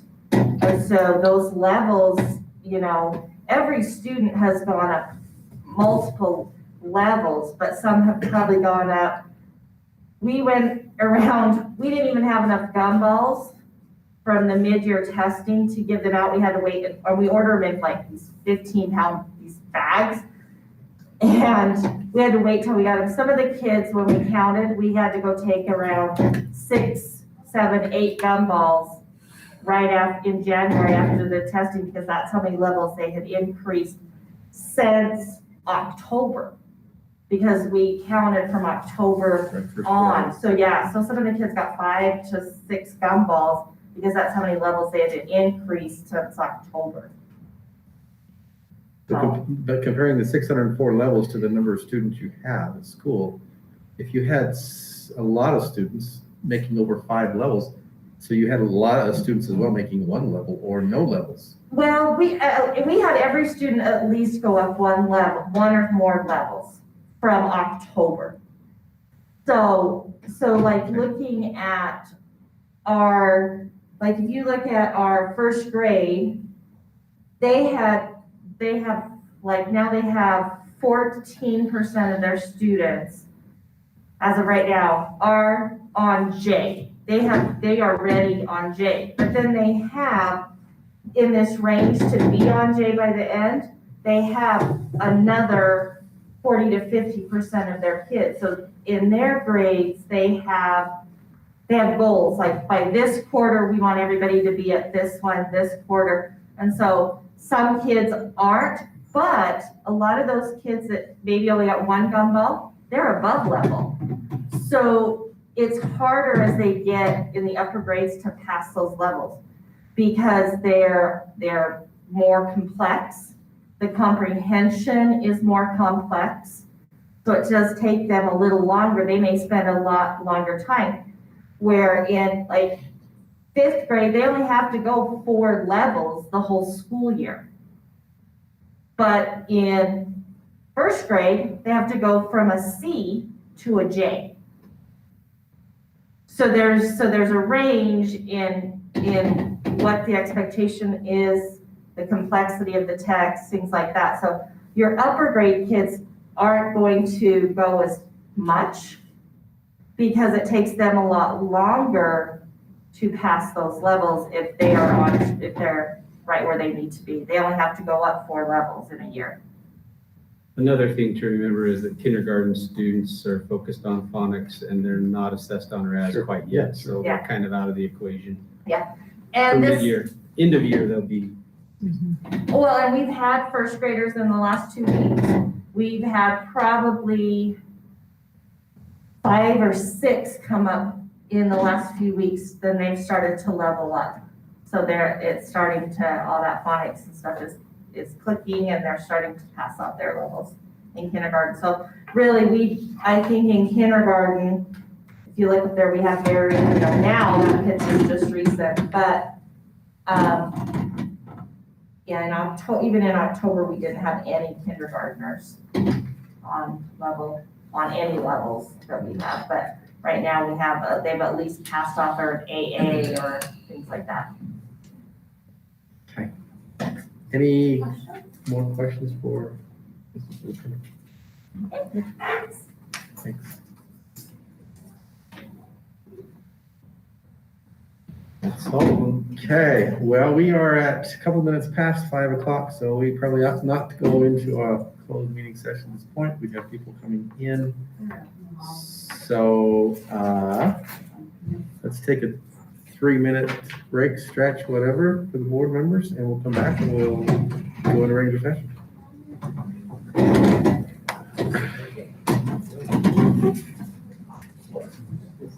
Yeah.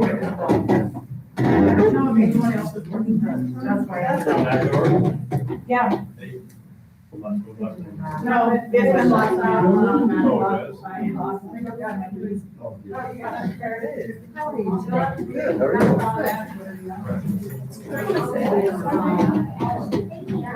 You need to buy one of those.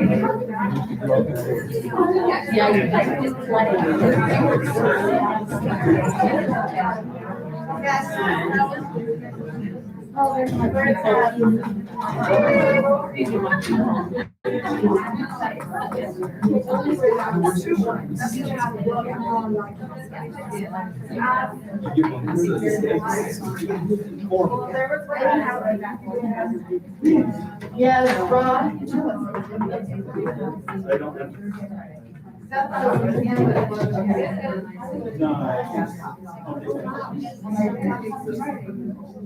I don't know what that secret sauce was, but it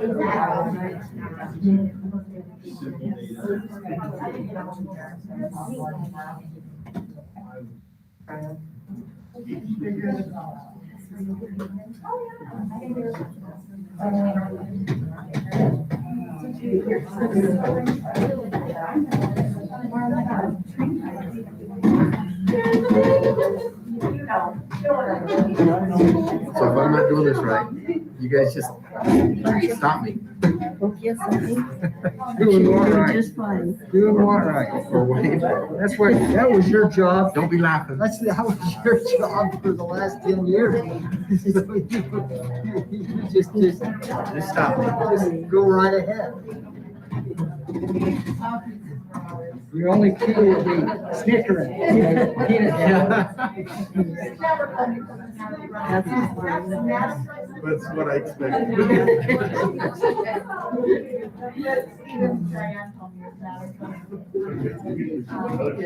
So has Phyllis been sick? No, just doing the work. So she's probably been sick yesterday. Yeah, at least. She's the youngest, Marlena's the next.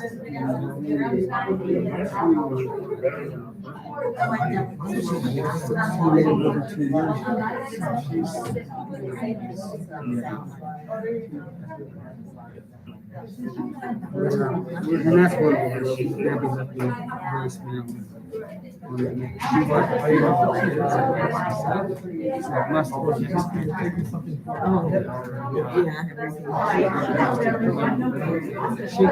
They had to move her.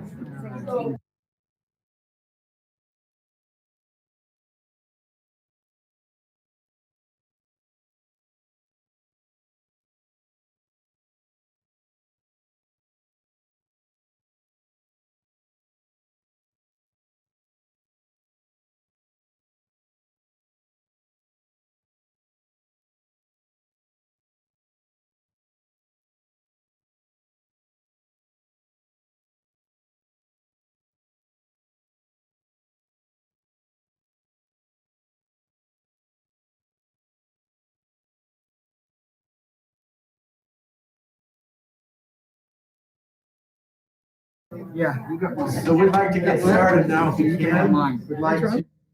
Oh, I don't want to see the chip. What, sorry. That's okay. That's right. Playing with the toys. It's my Harmon's fault. Dad, don't bring any more toys. These two can't control it. Today is February 9th. It is 5:08 p.m. This is a regularly scheduled meeting of the Carbon School District Board. Recognizing that all board members are present, especially Hunter. Thank you. We'd like to recognize him, but also the superintendent, business administrator, and then principals and staff, and we appreciate all of you being here. We will begin with a pledge of allegiance. Lead us in that, please. I pledge allegiance to the flag of the United States of America and to the republic for which it stands, one nation, under God, indivisible, with liberty and justice for all.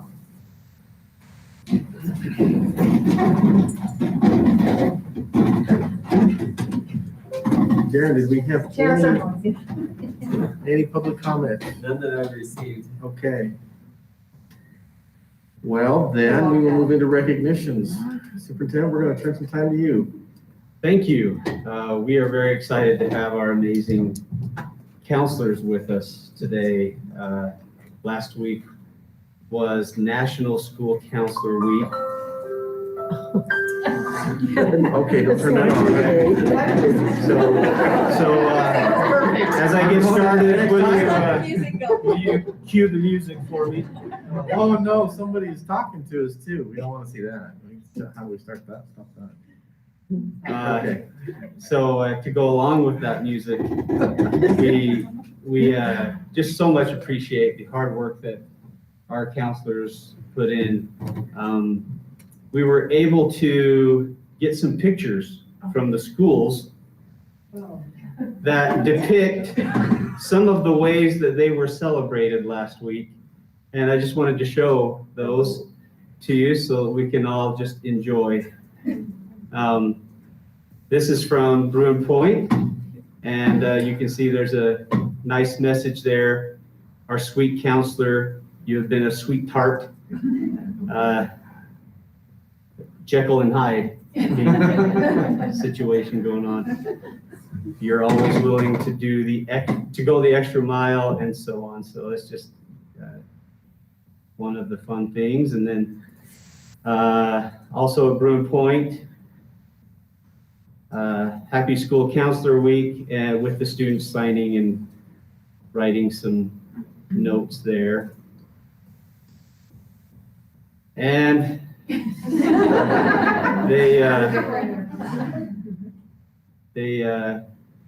vandalized her office. That's one way to appreciate. We have Castle Heights. Looks like a plant. What are those? Nice. Lilies? Yeah. And then I'm going to jump down to the other Castle Heights Elementary. There's a couple more down here. And cards from students. And a big poster. Happy Counselors Week. I haven't zoomed in to check out everything that's said. There's usually some really good stuff. I'll have to do that later. At Carbon High School,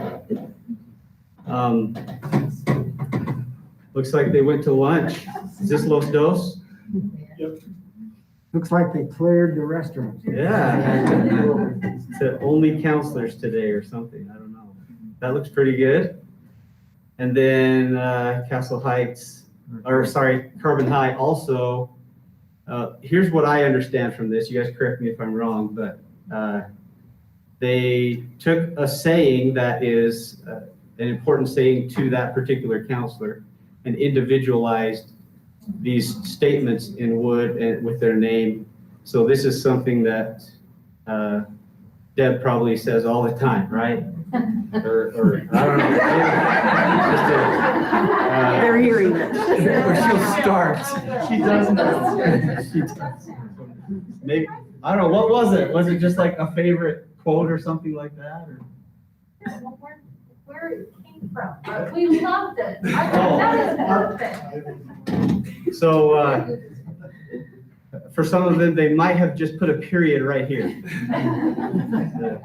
I'm just kidding. Did you all get the same message? Yeah. Oh, okay. I misunderstood. I thought it was individual. Okay, but still really cool.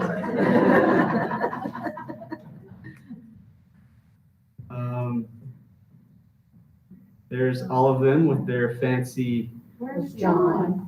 Oh yeah, where's John? I was doing my job. He was still out to lunch. I don't know. I'm thinking that maybe he was the one that was fixing the problems out there. So Oh, boy. that's pretty This is awesome. why you randomly walk in my office? Yeah, one of them is. Oh, geez. So here's at Creek View, she got hearted on I wish I her. had a video of the kindergartner telling her that she was sizzling hot. That should have been in this meeting. I just thought of that on public record. And I did, I'm trying to think, this doesn't allow me to zoom very well, but when I'm looking at it, I can zoom in and see the messages. They're just really awesome. You know, the kids just expressing how much they love and appreciate their counselor. This next one is probably the most important right here. Got the gift. Every can had its own note on it. Nice. That is the gift that keeps on giving. Those are saved for special days. Yeah. And then at Helper Middle, we have this board for both of the counselors there. And again, pretty interesting stuff shows up on these Post-it notes. Counselors help us connect the pieces. We have Sally Morrow. Looks like they vandalized as well. And I think I have another one. Oh, yep.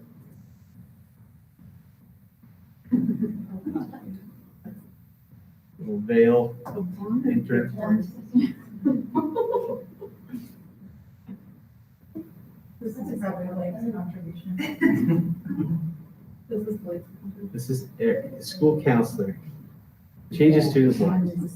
You like it? You like it? I'm pretty sure Blake. Okay, at Wellington.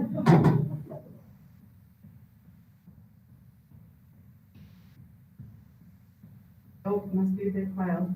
This is a big picture here. You got to get all those hearts in. Oh. So students That's so cute. making these hearts to put on the bulletin board. 201 reasons why we love Mrs. Day. Then Mont Harmon.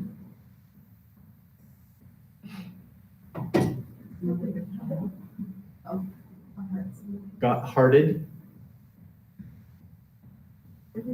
And this is what I was sent, but I didn't really catch any story.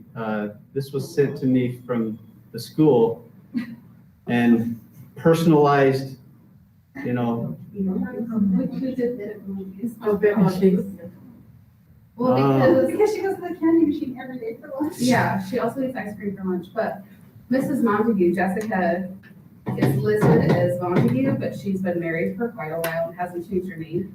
We had to explain to the kids that she has two names and that it's still the same person. So, that's why.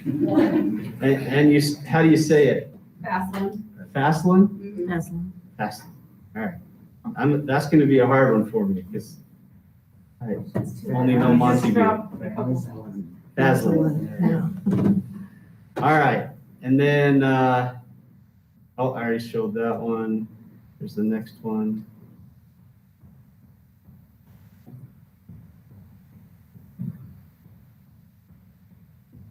Oh, there's mine. Yep, You reading a book? You read her own. I mean,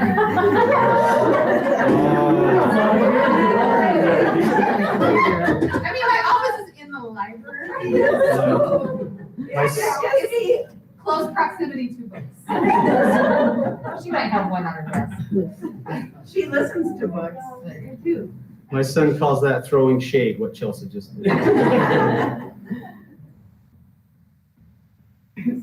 Okay, one more. Mount Harmon is the being hearted. All right, so that's just a fun thing that we thought we'd share with the board, that the schools are recognizing our counselors, and we today are honoring them for their amazing contribution. We I don't know where we would be without our amazing counselors. I asked Micah as the facilitator for our crisis response team to share just a few thoughts about their work this year. Sure, so we always appreciate our counselors, but this year we have, I guess all of us have had to take kind of a step back and really look at what's important and why we're really here, just in our personal lives and at work. You know, we've been faced with all kinds of extra things this year to deal with. And we've really relied on our counselors to help with everything. They always help with everything. We kind of seem to throw them more than what they are supposed to have.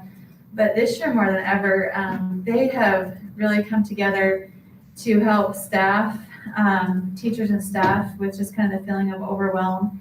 They have done activities with their staff to help the adults in the building kind of cope with everything that's gone on and just the change that we've all faced this year and all the different things that we've had to deal with. And then of course, every single day with the students. And we've faced some incredible things that you hope that you'll never face them in your whole career. To have 3 students pass away in 1 year is just, I don't remember that happening ever in my 22 years with the district. That I don't remember that. And for them to come together the way they have with when we call our crisis response team, they come on New Year's Eve, they come on holidays, they come at night, they come early in the morning, they're calling. I just want everyone to realize the amount of hours they put in way outside of their regular jobs. Also, we have a district committee that has put together the memorial procedure checklist and different protocols that we've been working on for probably 2 years, but this year we've finally kind of got that solidified. We hope to never use it again. It's one of those documents you put your heart and soul into and hope to never use it. But I think they'll all speak to the support they've shown each other. There are teachers and principals out there that couldn't have faced the tragedies that we've had this year without the counselors. To be there and just guide them, go through it, give them the language, and have activities for students and share things with families that are just really hard for everyone else to even know what words to even put together. So I just can't express enough how much we appreciate everything they've done. And again, what they do for us every day and our students every day, but just especially this year, it has just really been a tough go. So anyway, we just appreciate all of you very much.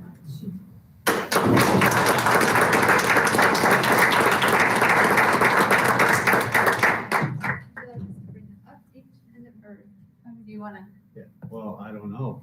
Do you Okay, want to? Go ahead. Yeah. Yeah. All right, so for Carbon High, we have all of you here, and we have Heidi here too. So Heidi Christensen is our therapist that we have at Carbon High. Come on up, please. And we have Carrie Hunt, so I know she's here, Deborah Worley, and John Brooks at Carbon High. And Brandy. And the rest of the town. I'm sorry, I was thinking 4, and then I got 4, not 5. If you can go to the movie.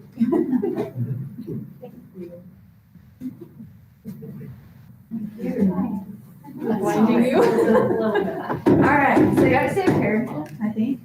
Yeah? Yeah, let's get you all up here. Okay. We'll take a picture after everybody's up. Well, Harmon, I didn't see Jessica. Okay, so we have Randy Lynn and Tammy Pinalakis. So Randy Leonard, Randy Leonard. And Tammy Pinalakis is our therapist at Mount Harmon. I gave you Jessica's. Yep. Thank you. Okay, from Helper, we have Nikki Vasquez and Chrissy Bishop is our therapist at Mount Harmon, a Helper. And Chrissy is also our counselor at Broome Point. Oh, no, you get to. You get a date. Or you don't want to take Nikki. Right, you want I take her. You take her. Okay, Bruin. It's Chrissy. Oh. Sorry. Castle Heights is Amanda Ori. Thank you. Creekview is Chelsea Roberts. Stand in the front. Sally Morrow is Aaron Gibbons, but I don't think he's here. And Wellington is Cassie Bailey. Okay, so you have a picture ready to go? All right. Very good. Are we in? There you go, that's great. Okay, what do you guys say? Big smiles. Counselor, yeah. You smiled with your eyes, I can tell. As long as they were Okay, open. thank you. Thank you.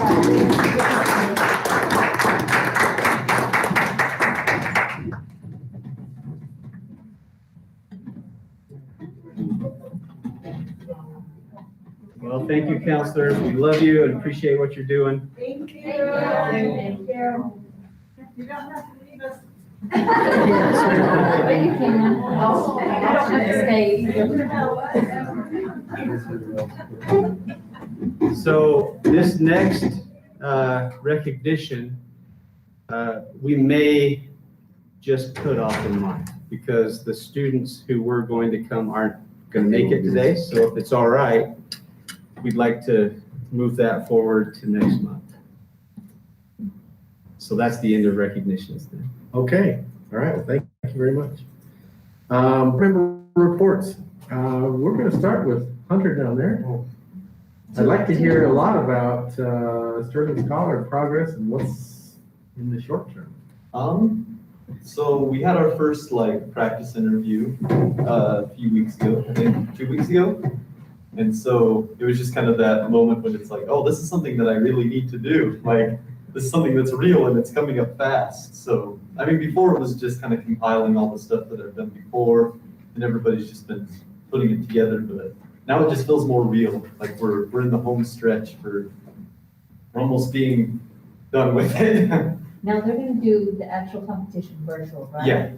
Are they practicing the interviews virtually or are you doing those in person? Yeah, one that we just did was in person. I don't know if they have any plans to switch them over to try and virtual, but yeah, but the actual thing itself is going to be virtual.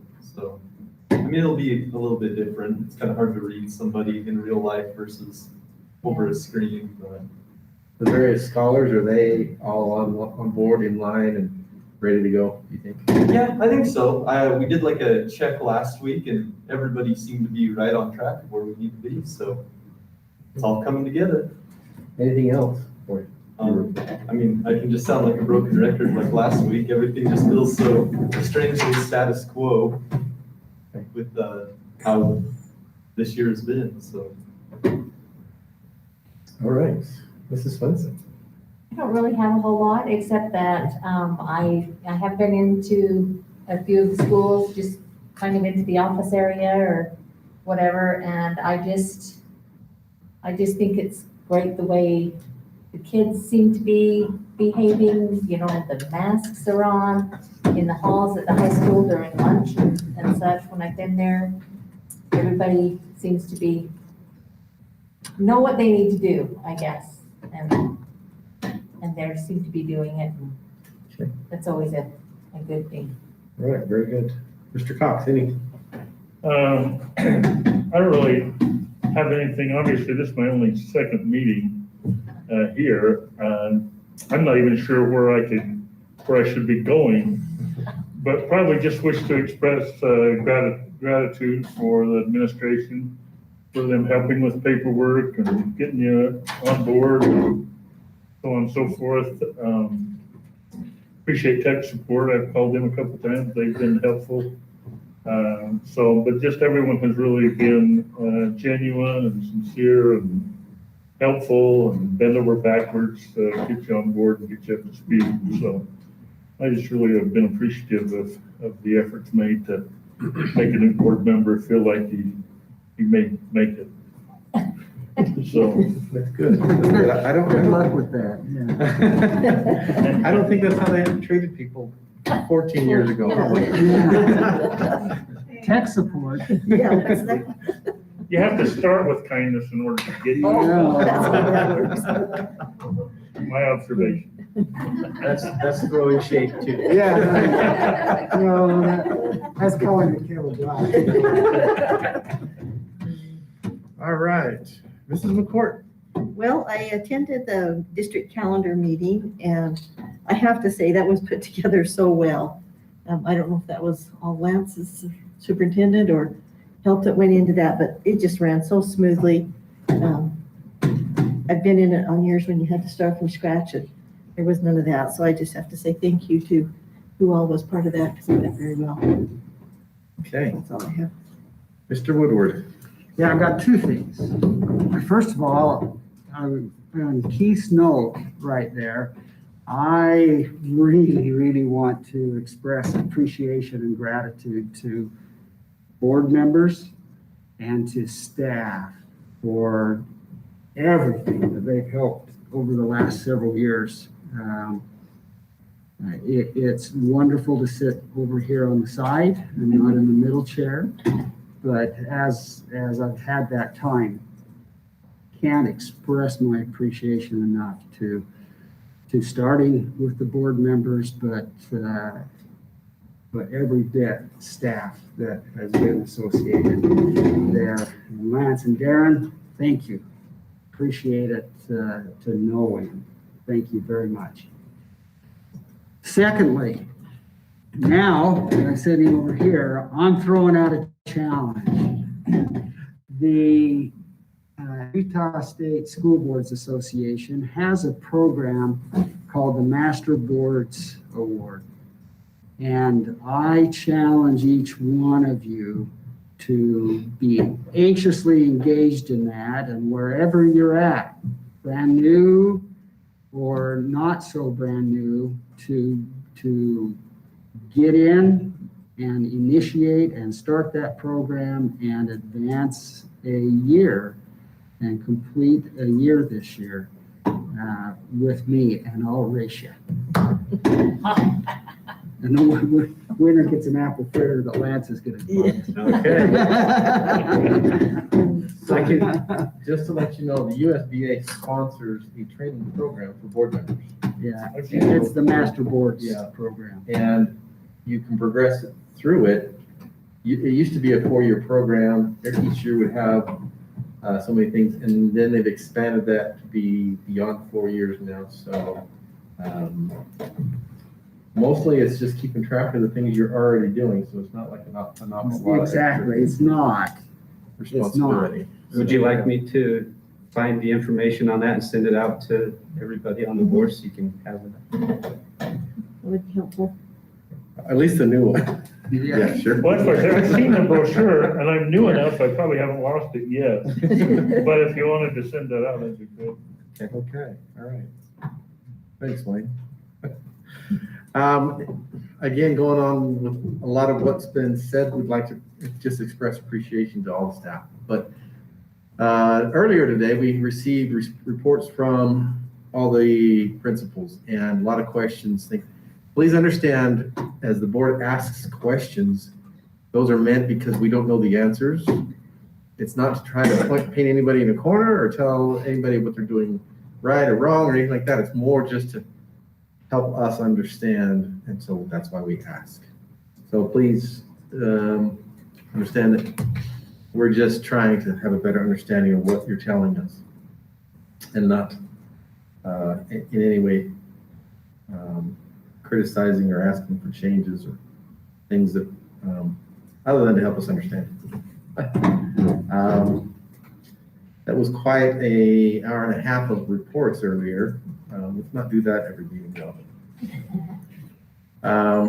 Superintendent, we're going to turn the time to you for your report. Okay. So for my report, it'll come up here. I have faith that it will come up.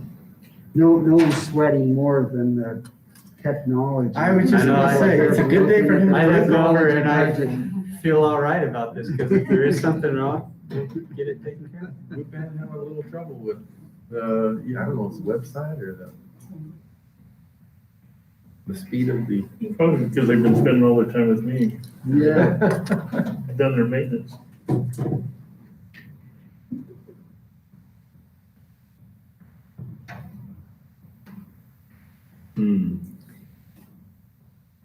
What do you suggest, Phil? There it comes. Mine just popped up. Thumbs up on mine. Scroll down a little bit. Oh, here it is. It is there. Yeah. All right, so we wanted to, the board has asked for this reading report, and this is district-wide data for the elementary, but it's broken down to Helper Middle School and Mont Harmon for the middle schools. It's not combined. So looking at the elementary data, what you'll see are 3 tables. One depicts beginning of year, the next one depicts middle of year, and then the bottom one is end of year. So once that comes up, we'll explain a little better what we're looking at. So this red one is the beginning of the year, and our first data point was in the 2018-2019 school year. And we did not assess kindergarten at the beginning of the year, nor do we now. We don't ever test reading level in kindergarten at the beginning of the year. At mid-year, we started in 18-19. Our first test ever was 17-18, but only the end of year. So we have that data. This is our new data. You can compare that to beginning of year data. But one of the things that I think is good to do is to go diagonal, because you're looking at same students that way. So our kindergartners last year, mid-year, now our first graders, and you're looking at 17.22%.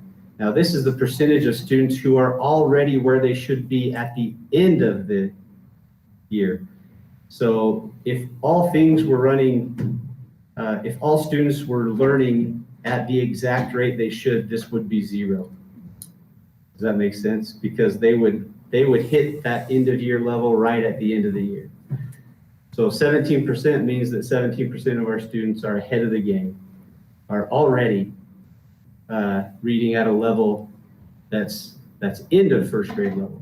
So when you look diagonally here, you're looking at 22% mid-year last year for those first graders compared to 12 here. So there's a drop in that grade level. But in second grade, last year's second grade, this year's third grade, there's quite an increase. And then you go 28 to 41, 33 to 46. So overall, our mid-year data is better than last year when you compare it that way, in spite of the issues with COVID. Now you can also see that mid-year in 5th grade, we aren't quite where we were last year, but these are different students comparison, but still. But in 4th grade, we're doing better than we have ever done.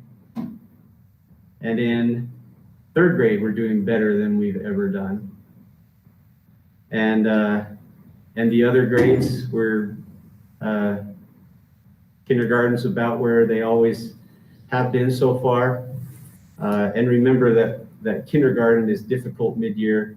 We don't test everyone. A lot of kids are still just learning phonics. And so kindergarten is a little bit different. So this is reading at grade level? This is reading at end of year level.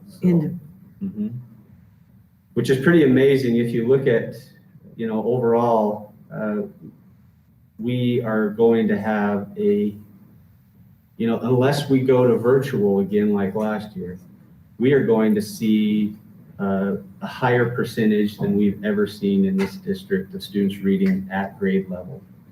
When we get to the end of this school year, we have a long way to go. And you saw the report from some of the schools, but one of the things that is hard to show is how close the other kids are. And they're just right there. And we call those bubble kids. And there's a large group of them in every grade level that are really close. So between now and the end of the year, we're going to see some pretty incredible growth. We're looking forward to that. So there's the elementary. Let me pull up Helper Middle.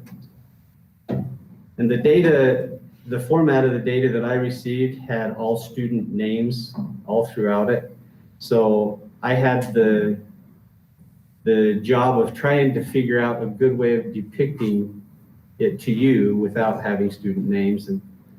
And I think it worked out well, but it does require a little bit of explanation.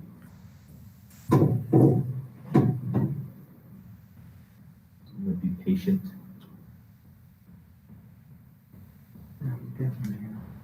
Phil, apparently we need to put more money in expanding the bandwidth of the board office. Oh, I heard that. We'll be, yeah, he's gonna share the budget with you here in a minute. I think, well, first of all, I thought, well, the pressure's on him because it's messing up. And then I thought, no, pressure's It's a on sound us. point. It's right. Because of exactly what you said. Well, at Helper Middle School, what we're depicting here are two groups of students. Students who are at basic level, which means they're not where we need them to be. And then we have below basic. So basic means, you know, they're not there yet, but they're close. Below basic means they're further away and need more assistance. So this just shows the effectiveness of the interventions that are happening in the school.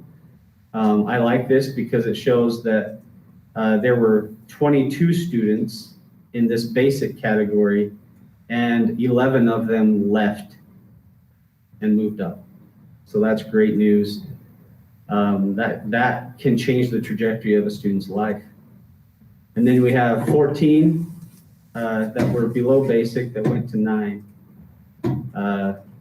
So it's great improvement. Then you have in 7th grade, 14 to 9, 16 to 12, and then you have 20 to 14 and 10 to 6. So it's actually even more, actually, so I misquoted. It's not 11 students It is that big. who moved up. If you add it, it isn't. Well, here's the thing though, because you have 5 students who left here and they went up here. Oh, okay. So it's actually 16 students who, from this group who went up. Always milking the numbers, aren't you? I know, yeah, it's even better. But one thing to note, to remember though, is that there are a few students who have skipped yellow. And I didn't depict that in the data, but there are a few students who didn't end up going to yellow. They quantum leaped up. So the data isn't, I mean, it's not exactly that Hard to way, get but it's close. A fast number, it's just, Yeah. it looks good. Yeah, and that's the point, I guess, is that we're, Helper Middle School is making a difference in a lot of students who were struggling, and they're getting the help that they need to move away from those lower levels. So that's a lot of movement for only one semester. Anything to add, Rob? No, I say no, and then I'm gonna talk. So, I am very pleased with the trajectory, and as you look at you're not able to see the graph with all the kids' names, but it is incredible, the color coding, and as we track it quarterly to see how much growth is actually occurring by each student, how much they're raising, even those that end up staying on the same level, they're still growing within that level. And they're reaching, and we even have some that, as we've been able to put emphasis, talk to their parents and make some inroads, we've seen them jump from the teens in their scores up 400 points. So it's amazing that as kids get involved and as they start owning their own progress, to see what actually starts happening. Okay, thank you. And then we'll go to Mount Harmon. And Seth, this is just coming straight off of your principal data sheet that was very well put together, and there's a lot to this one. I'm going to focus in kind of a certain area. But Seth, chime in and point us anywhere else that you'd like us to focus on. So where I'm looking is you have August, October, and December. So when you're looking at 6th grade, you look at the percentage of students reading on level 32, progressing to 41, progressing to 44. And then 7th grade, you got 47, 49, 52. And then 8th grade, 48, 57, and then 57. So just showing, the growth, that's a lot of students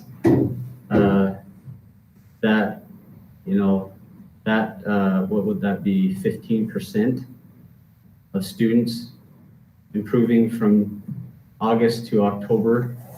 It's pretty significant. Anything else to make sure we point out there, Seth? Well, the one thing that's exciting about this too is when you look at numbers, and what this doesn't show is the hard work that goes into our low students. These are our students that are coming to us pretty close to on grade level that we can make a lot of difference with. But as you look at the growth, that's what I really want. Those students are making growth at all, because we have students that are working on consonants and short vowel sounds and long vowel sounds. And so we had taken out of the 625, we have 71 students that are down in those lower levels, and 14 of them have graduated from those lower levels into full readers. We had kids that have never read before, 3 of them that celebrated reading a book for the first time. And so these show the numbers of our students that are close and are getting on grade level, but I just want to make you aware of the work that's going in. We're not forgetting all those that need all those other really severe, intense interventions, and the amount of growth going on there also. It's just way awesome to see what's going on and to see it over a 4-year period. We really started this reading program 4 years ago, and to see that consistency and starting to see what we're getting from the elementaries, building to us. When Lance brought in the goal, we have almost 100% of our kids on reading level in so many years. It's like, I've been doing this a long time, but I don't see it happening. It's neat to see it happening. And the work that's going in, and secondary teachers buying into interventions, working with kids that we never said they would never do, and to see the reading, walk into the classrooms and see the reading libraries that the district has put the money forward in the community to get this growth. It's a hard thing when they get to secondary to continue to try to read after struggling for so long, and it's just a testament to a lot of hard work from a lot of good people. That's a great point, and I just want to reiterate that there are students in this red section who will never be green, but they are making progress. They just have so far to go, but they're making a lot of growth, and there's a long way between red to yellow by itself. So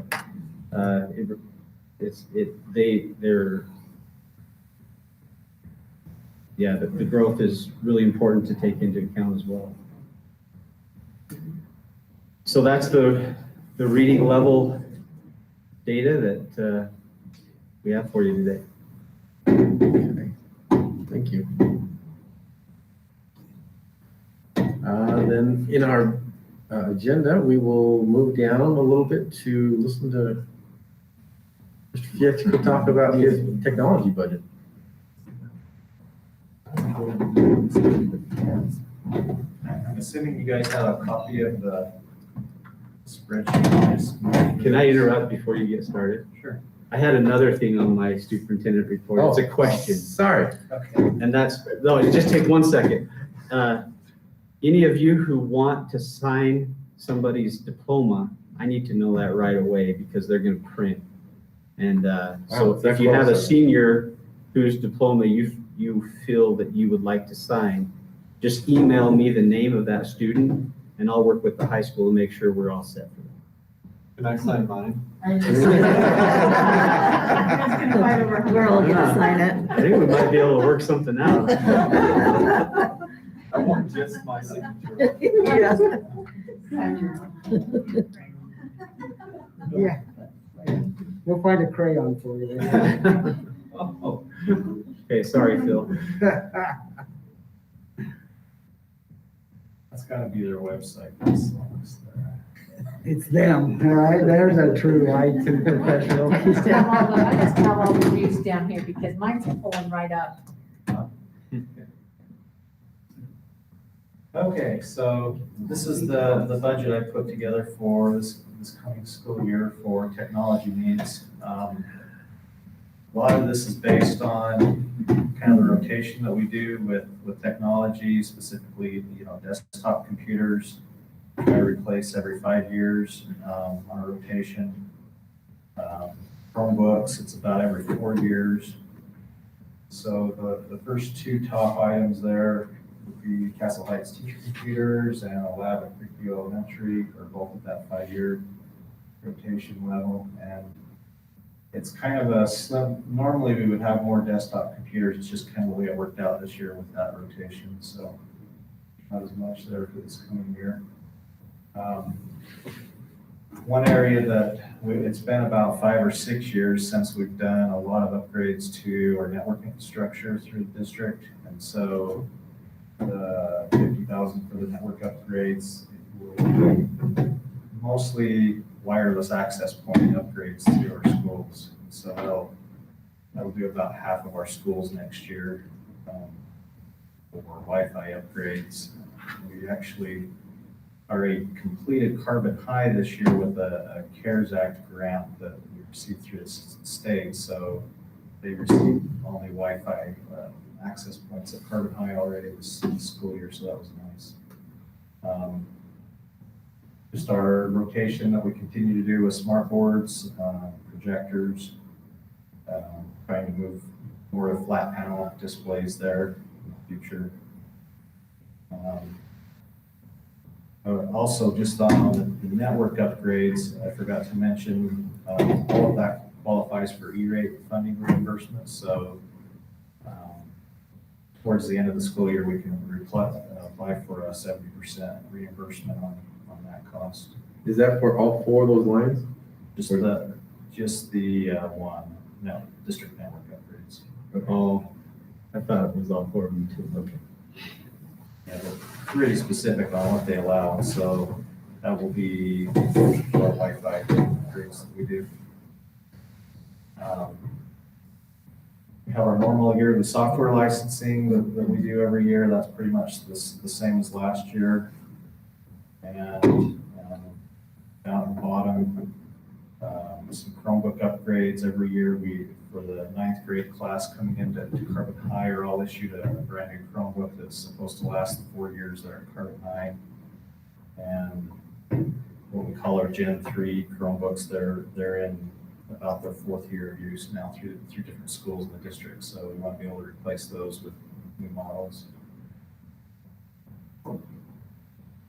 That's really about it. Is there any questions?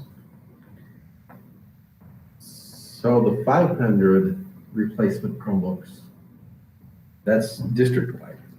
Yeah, that would be mostly across elementary schools, and some of that's in the middle schools also. Just so we have a mixture of different ages of Chromebooks, just as they were purchased through the years at different schools. And so everywhere except Carbon High has carts in the classroom. The cart every 30 years, so Chromebooks and those carts that have what are the Dell Gen 3 model Chromebooks will be end of life this summer, so trying to get those replaced. And then in addition to that would be the Carbon High 9th graders. What was our total last year? It was very close to Very this. close. It was about the same. Okay. So replacing the computer lab down at Creekview, what, are we finding that we still need computer labs? Yeah, and we've actually talked to Creekview, and we're looking at doing more of a mobile lab there. So replacing some of the furniture and doing a cart with mobile devices in it instead of desktop computers. So that it can kind of be more of a multi-use type of scenario. But they do have students that leave the classroom, and that's one of the ways that they get small groups for their intervention. They'll take a half of the class and they'll put them in the computer lab. And then the other half will be split up with aides and everybody to do intervention. And then after half an hour, they'll switch. That's what they're doing for their kindergarten. No supervised teacher. They don't go somewhere else, the teacher can. So there does need to be a location, but the type of computers can, I love the idea of multi-use.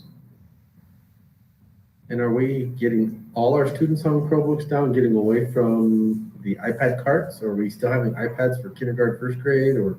We still do have a lot of iPads in our kindergarten, first grade. We have replaced some of them this year with some touchscreen Chromebooks. We have several carts. I think we have 5 carts on order right now, actually, for kindergarten and first grade replacements that were from trust lands from this school year.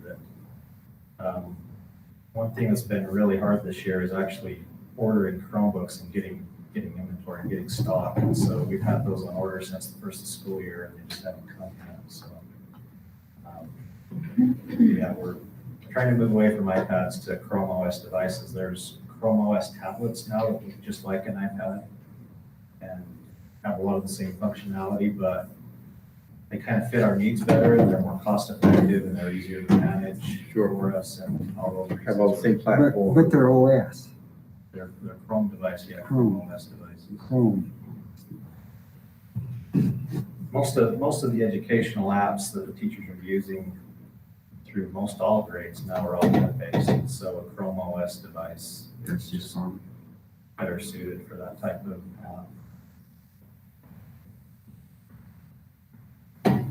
Did we ever talk about, and that wouldn't have anything to play really into this, but they talked one time about maybe allowing the kids to keep their Chromebooks when they graduated, or buy them or something? Yeah, they're 4 years old in Carbon High's case, so they're pretty close to end of life, and I haven't seen a whole lot of people asking. Wanting to do that, okay. Yeah. I just, it was just, What we've done with those in the past is collected them and parted them out for the most part. A lot of the parts are universal, even though it might be a 4-year-old Chromebook, the screen might be to replace a Right. broken screen in a newer device still. And so we haven't really been needing to buy a lot of spare parts because we have that supply of older Chromebooks to use. and I've seen a lot of them when they're done in the 4 years too, they probably wouldn't want them.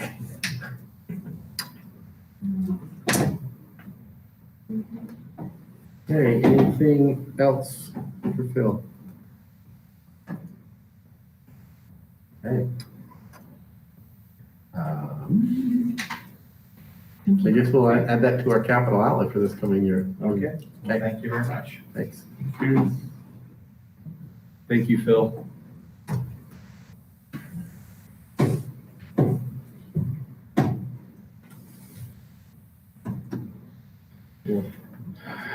That's- The capital outlets.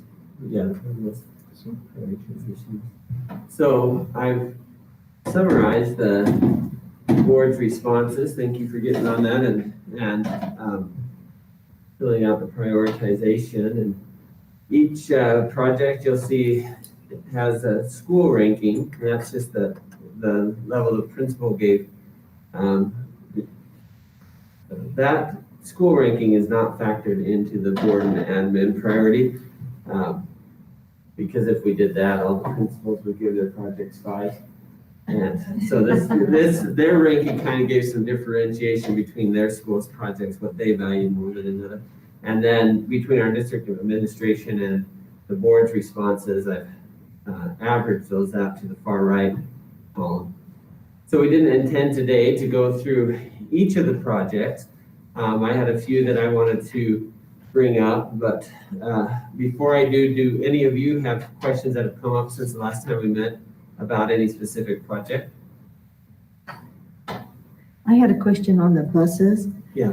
How are we doing with newer buses? I know we talked about we'd have to keep replacing them, but is there a point when one bus would be enough, or is it always going to be two? Yeah, that's a good question, and especially for our newer board members, I don't know, just to give you a little background. So we currently have 42, is Bruce here, 42 buses, and the estimated life on those buses is about 20 years. And so we figure if we replace 2 buses per year, they're each getting a 20-year life. Now, when it comes down to it, some buses just perform better than others. And so each year they identify a couple that are either the oldest or the most problematic, and they replace them. Some do have a longer life than others, but it's worked out really well to keep our fleet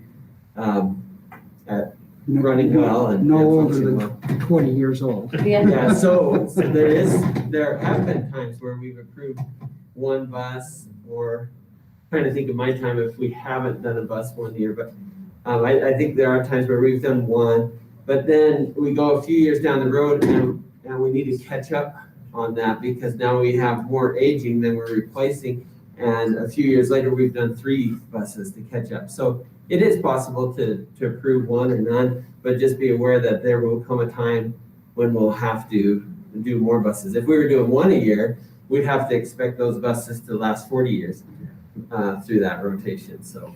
So the question I had, that the board's had almost every year throughout the years, but I don't know if it's ever really been addressed fully, and that's, do we always need the biggest, ending up being the most expensive bus versus the capacity of buses, and the price comes down a little bit? We've all been to workshops where they've analyzed that to us, and we've all come out wondering, So there's Class D buses and there's Class C buses, and the Class C are the slightly smaller with the elongated nose, and they come at a lower price than the Class D buses. Nationwide, districts seem to use the Class Cs much more than the Class Ds. But in the West, in the Western states, that percentage is just the opposite of other states in the country. And our districts out here tend to use a lot more of the Class D.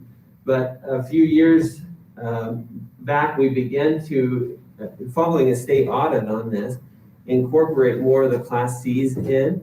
And I don't know if you're prepared to talk on this, but how many? And that's why I bring it up Class now, Cs? is because that's a real question. We have quite a few, but I don't know what percentage of our fleet is Class C versus the Class D. But we, off the top of my head, I couldn't tell you. but maybe next board meeting, we can come back and talk on that. Now, Bruce, oh, there he is. The thought process when we started this, the Class Cs had a 72 capacity and the Ds had an 88 capacity. The Class Cs have smaller engines. They're much better in town for routes, but not very good for trips unless you want to go 45, 50 up Price Canyon, because that's what happens. And so we, at the time, I don't know if you're still doing it, but we were buying at least 2 Class Cs one year. And then the next year we would buy Class Ds, but the trip buses would have to last 2 extra years. But then we would rotate the Class Cs into the fleet with it. Yeah, and that's reasonable, but I've never heard that before. And that sounds reasonable to me, that we're just not buying all Class Ds all the time. That they're being mixed. Yeah, exactly. Yeah, so maybe Bruce, Yeah, if thanks, next- Carrie. we could next month hear about kind of where we're at in our fleet percentage wise, and how many Class Cs versus Class D. Yeah, good question. Thanks, Lee. Other questions on any particular projects? A couple that I would like to bring up. One is with Harmon's cafeteria expansion. We initially just taking a square footage and multiplying it by a common cost per square foot for building, we had listed 800,000 there. I've since gotten with our friends at Hogan and Naylor Wentworth Lund and pulled them off of their bond project just a little bit to take a look at that and give us an idea. Philip Wentworth is coming up with some possibilities for us. He thinks it could be more in the $600,000 range. And so I've adjusted that number since we last met, since you went through the prioritization. So it's coming down. He asked me what our budget was and kind of said the design could be tailored a little bit to the budget, you know, depending on how extensive we wanted it to be. And so he wondered if there was some target number that we wanted to try to hit. That's a hard question to answer, I know. It's easy to give an answer, so you hard to give an accurate answer. Yeah. Is it reasonable to say 100,000? Right. And what that might be tarps, you know, set out, but, so I don't know if anybody has any thoughts on that. That could give him some direction, but.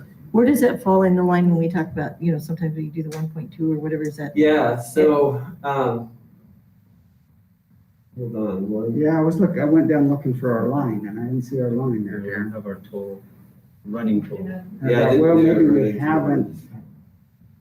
But I do have where I can do that real quick.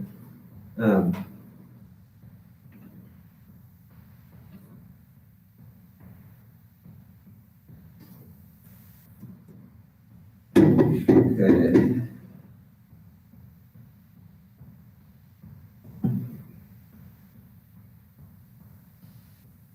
If I start at the top and just go down to just above that project, we have $1.3 million above that, where Of that what? sits right now. Right above the 6. Yeah, if I do a running total from the top down to the right here to the 15,000 line right above the Mount Harmon project, that's 1,330,000. That's way above that. So if we go 1.2, we're right above the rooftop HVAC units at Sally Morrow.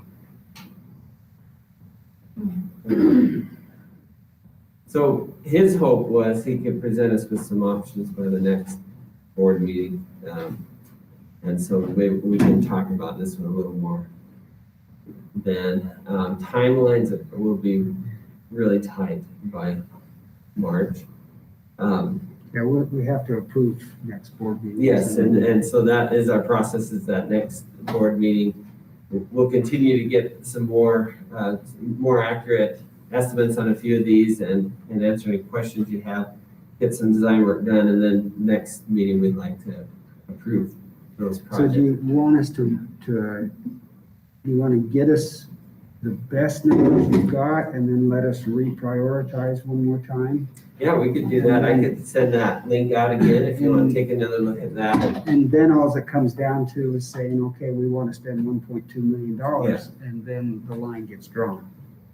So did the number on the expanding the parking lot at Creekview change? Wasn't that lower? Yep, that's the other one I want to talk about. So I changed that probably about 3 hours ago because Jones and DeMille sent us an estimate. So I have that here, and I'll have superintendent switch over to that document in just a moment. But So Darren, obviously I wasn't part or here, but what criteria or what drawings did we have that generated the 800,000? We didn't have any. None.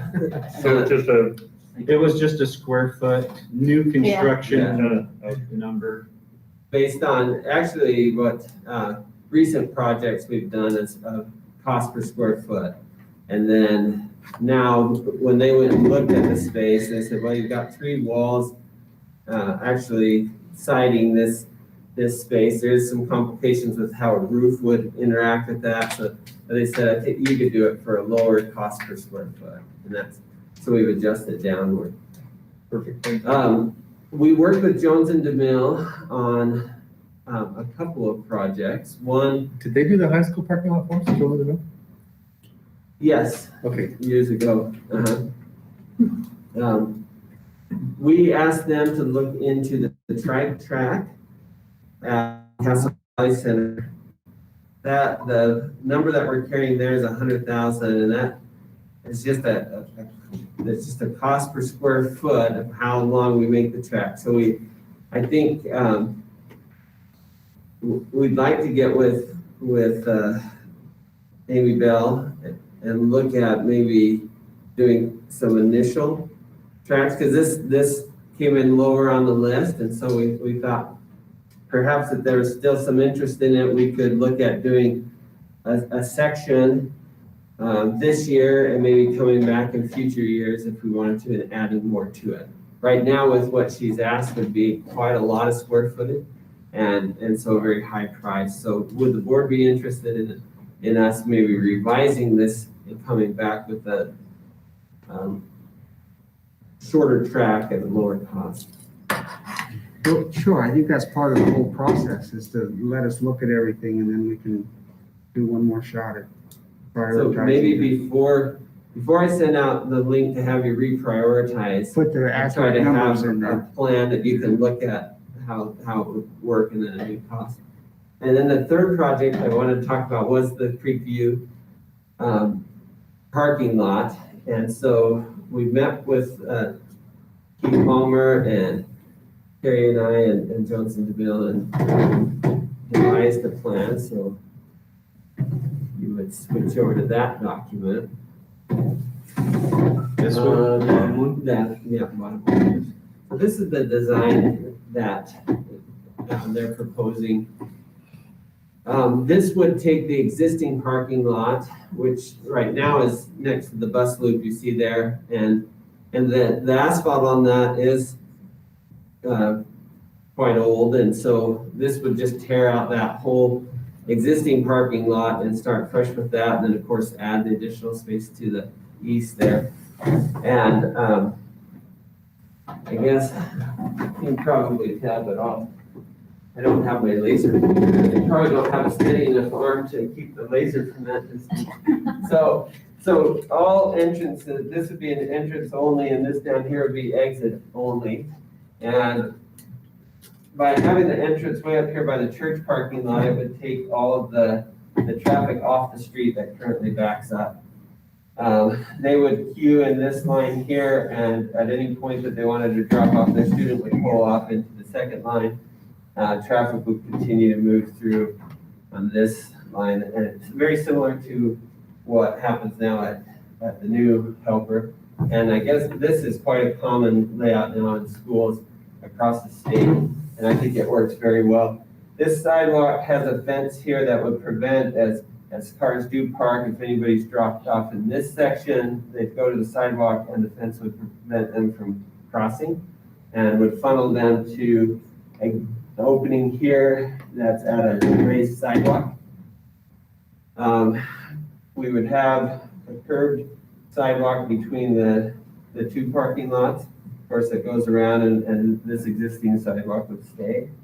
This takes the parking stalls up to 108 stalls. And of course, then as you come around on the exit, you've got a right or left turn. Currently, it says right turn only, but with getting the traffic off the street so much earlier, they felt there wouldn't be any problem having a left turn out of that. So I think it would improve traffic flow considerably, as well as adding a lot of spaces. With this design, they're also talking about a security fence here, because we do want our perimeters secured, so there would be a fence line here. Right now, there's a brick wall, and we would be removing the brick wall and continuing that secure fence line right up to the building.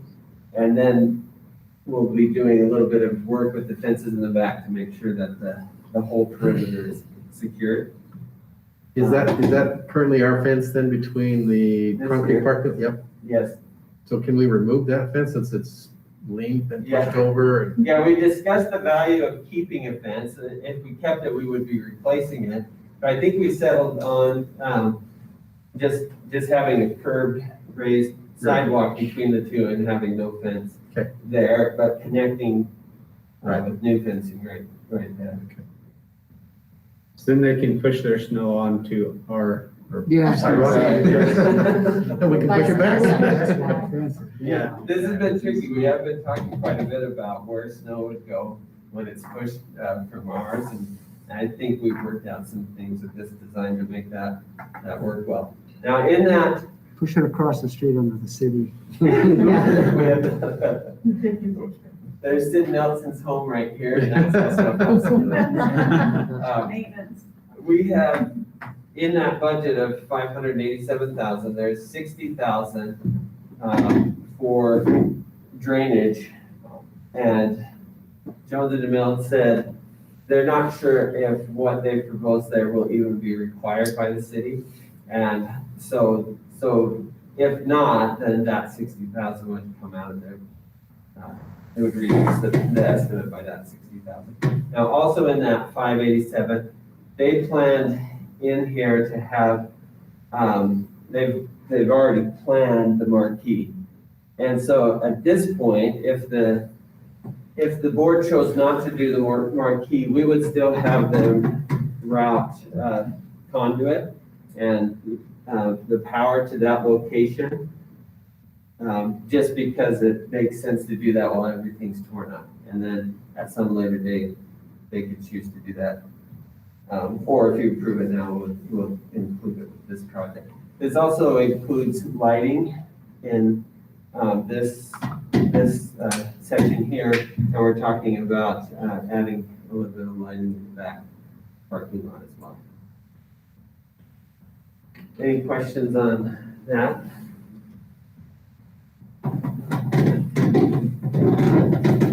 I'm glad to see there's no target planters in the middle of this parking lot. There is. Thought that was a good idea to exclude as well. So their estimate was 587. I listed it at 567 because we have $20,000 down on the another line for the marquee. So as far as the budget goes, how are we looking in comparison to last year to, if we were to approve the 1.2, are we? Yeah, we will likely be in the same. We haven't seen anything yet on property tax numbers. That comes a little bit later. But since the capital outlay fund comes only through property tax, I don't anticipate that there will be any real changes. We haven't seen that much change locally to significantly affect our property taxes. So I assume we'll be looking at about the same amount. We generally try to allot around $2 million. 500,000 goes to technology's budget. We're close to that, 457. And then the remainder would go to this list. And that allows us some to continue to put about 500,000 into savings each year. So if we shoot for around 1.5 million, that's where we've been the last several years. And that's worked out well. The 1.5 does or does not include technology? The 1.5 on this list alone, and then add technology would bring that up to 2 million. I just want to clarify what you were saying. Didn't you say the line though was at 1.3, not 1.5? Well, That's what he said. Yeah, just adding up down to Mount Harmon is 1.3, but you could draw the line wherever. Because if you add the It's gonna be 600,000, too obviously much, it's yeah. 1.8. Yeah.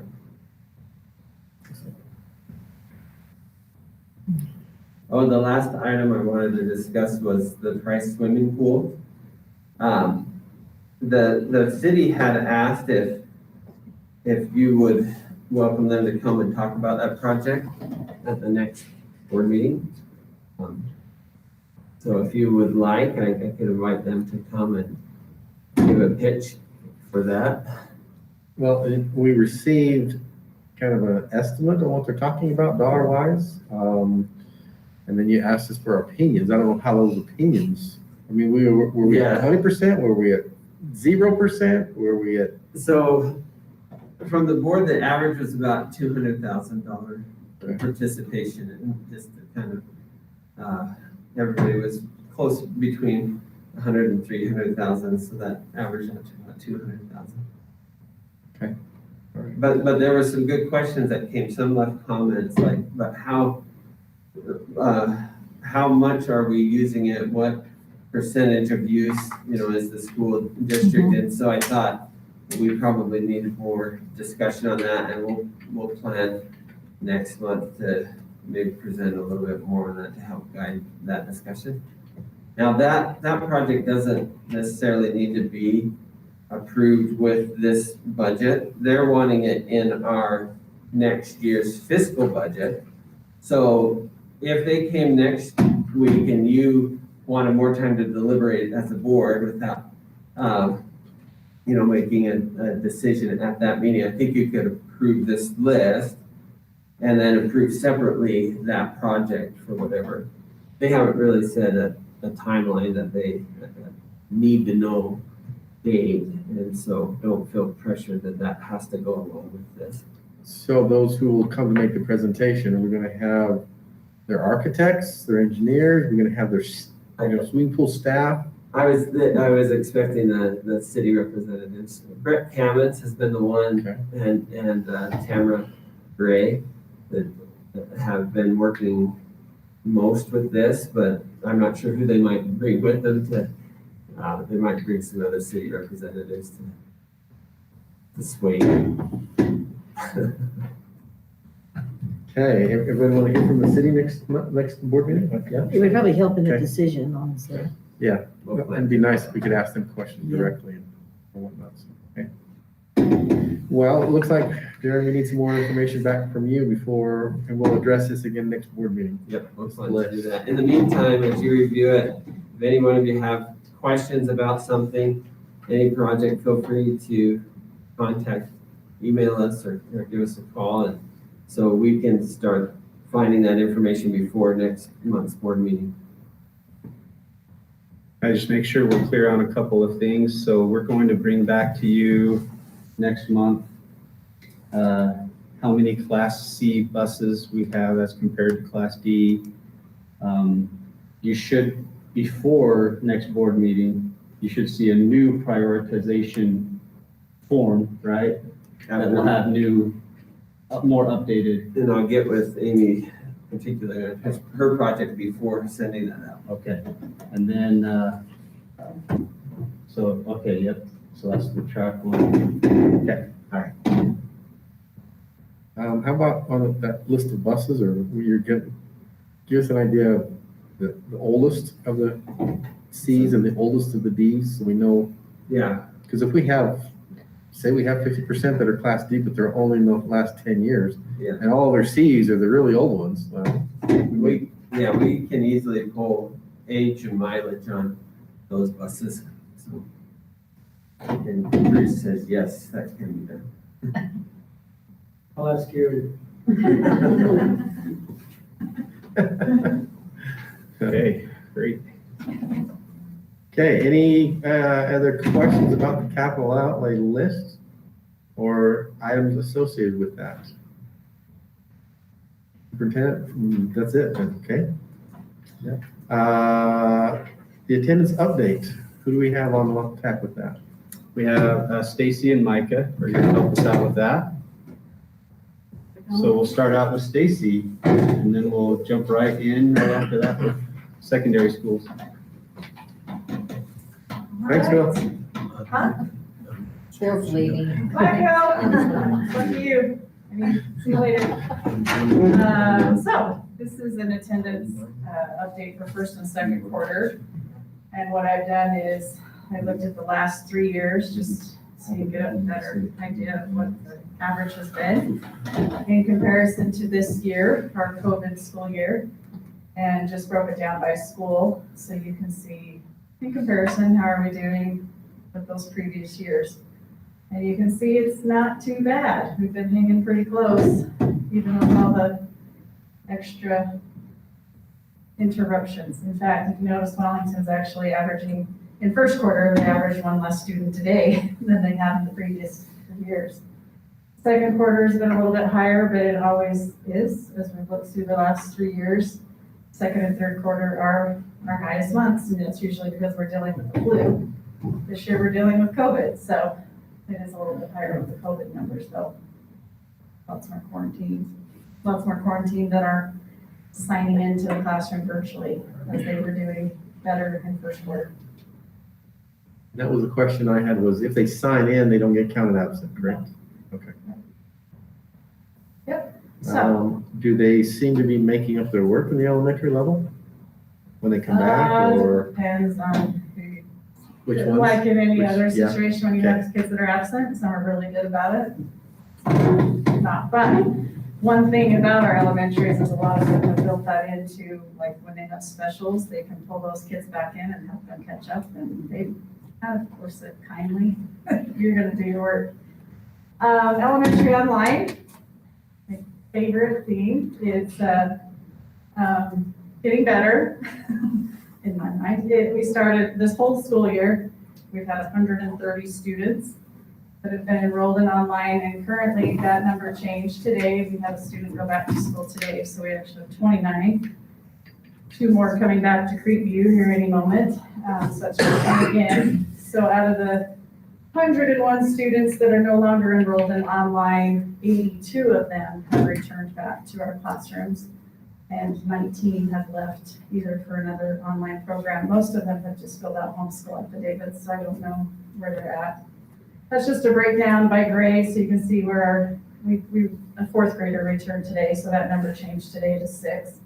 And it came from Wellington, he came back to Wellington, so they only have 1 student now enrolled in our online program. And just for curiosity of how many homeschool affidavits have we had this year, because it has been a lot. In comparison to last school year, we've had 77 of those filed. Keep in mind, 19 of those are the online students that filled out an affidavit, so we're looking not quite 77 that went to homeschool. Is that before today's report on? That's as of like Friday. Is that what you mean, the number? Well, there's an item on our action list about homeschool students. and Yeah, so that's counting everyone that filed one by Friday. By Friday. And I don't believe we had any yesterday. No, that's wrong. There was yesterday. They weren't online students. They were enrolled in the physical school going to homeschool. So There's a how, little attendance pressure. how is our enrollment in elementary, the total from last year to this year, has it changed much? I mean, I know you're saying Yeah, online, but it's just, down a little bit as we've been looking at staffing, just numbers of students, projected enrollments. We have been looking at how many didn't return this year that we anticipated. And the largest school was Wellington, and they had 44 less students come to school this year than we had projected. And I think the next number was 36, and then it was lower than that. So there's a good 100-ish out there that, 77, you can say, well, not quite 77, are on homeschool affidavits. I'm on the belief that we're gonna get a lot of them back after this COVID year's over. I think we're not gonna see 77 kids gone. but they could have left the area also. It isn't all. Mhm. In the online numbers, we've had 4 that moved this school year. It happens, but. Okay. Chelsea, did you have a comment? You Oh, were- I'm crossing my fingers. Oh, you're I'm not- crossing, okay. I Yeah. didn't know if you were waving to say, She's hey, sending I got a positive comment. vibes. Some of them came back and didn't probably really want to come back, but they were convinced to come back, so that's just the way it's been. And I would mention, to go along with that there is no doubt that the increase in homeschool affidavits were connected to COVID. They were definitely, no question, parents were saying up front, no masks. My kid's not gonna wear a mask, or they were just, we have Medical a situation. medical situation at home with a grandparent or something, and we just can't risk it. I mean, they were very clear, many of them. So we do strongly believe that as we resolve this pandemic, we'll get it back. So one more clarification on that slide right there, you say first quarter you have 16 students that were additional. And then if you compare that to second quarter, are those numbers that are additional to what was in first quarter, or does it include the numbers in first quarter? Those are just average numbers. Is that, I don't know, maybe I'm not understanding. That's the green line difference. So we have, that's just in comparison from the 3-year average to okay. just that quarter. Now compare first quarter to second quarter. Do those numbers include all those existing Yeah. students, or That's that's just additional? second. Yes, Jeff. Well, Okay, could okay. be. Yeah, it's the same groups. Yes. Okay, it is the same Yes. group. Yes. That's what I just wanted. Sorry. I wasn't following the bouncing ball there, Jeff. Okay. All right. Any other questions that the ball's bouncing on in front of my face for? Nope. All right, Micah, you're up.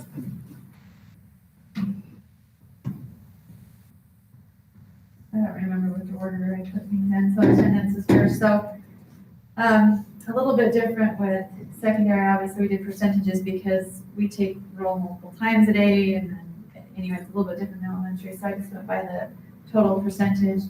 And I thought it would be interesting to look at kind of a trend over time. So you'll see 4 years, but I did gray out last year, keeping in mind that all of fourth quarter, everyone had 100% attendance in the system, so it's skewed, and there's no way to unskew it.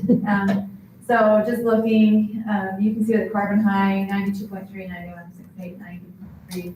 Again, Mount Harmon's pretty close all through, and Helper is actually better, has better attendance this year compared, so pretty close within a few percentage points all the way across.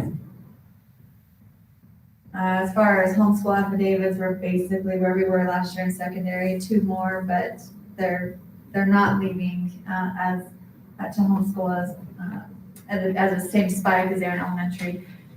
My personal opinion on that, no data to back this up, but I feel like secondary students are putting pressure on their parents to go to school. They want to be with their friends, they want to play sports, they want to be part of the other parts of school too, and I think the elementary students don't always have that say, where the older the student, kind of the more pressure they're willing to put on their current parents. That's just, again, my own personal opinion, but I think that's why we've seen it.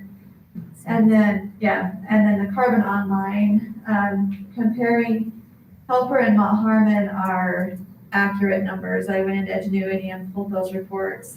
Carbon is a little bit harder because we have students who take Edgenuity for foreign languages that we don't offer, or credit recovery, or initial credit in just other classes. And they just kind of choose a la carte to do those online courses, but they're still enrolled with us. And so when I pulled the report, there are 233 or something students who are enrolled in Ingenuity at Carbon, but I had to go back and look at who logged in first quarter, and then take that spreadsheet and start going through which ones are 100% enrolled in Ingenuity compared to physical school. And I found kind of this happy place between 5 and 6 courses where it seemed like most of them left from attending in person to attending Ingenuity. So these numbers aren't exact, but they're probably within, a few, 3 to 5 students each one. But anyway, we started the year with a ton of students, full-time Ingenuity. And as the year has gone on, at the end of second quarter, we were down to the 89, 23, and 6. Any questions on any of that? Are any of those because they've graduated early? We have had a little over 20 early graduates, but I do know at least one for sure was an online student, but I don't know how many of those. I can bring that back if you'd like to know. I just wondered if you knew, because, I mean, if there's a difference of 40 and, 25% of them were online students who wanted to just graduate early, Oh, so. I can bring that back. I'm not sure about that. Okay. Okay, thank you. Okay, thank you.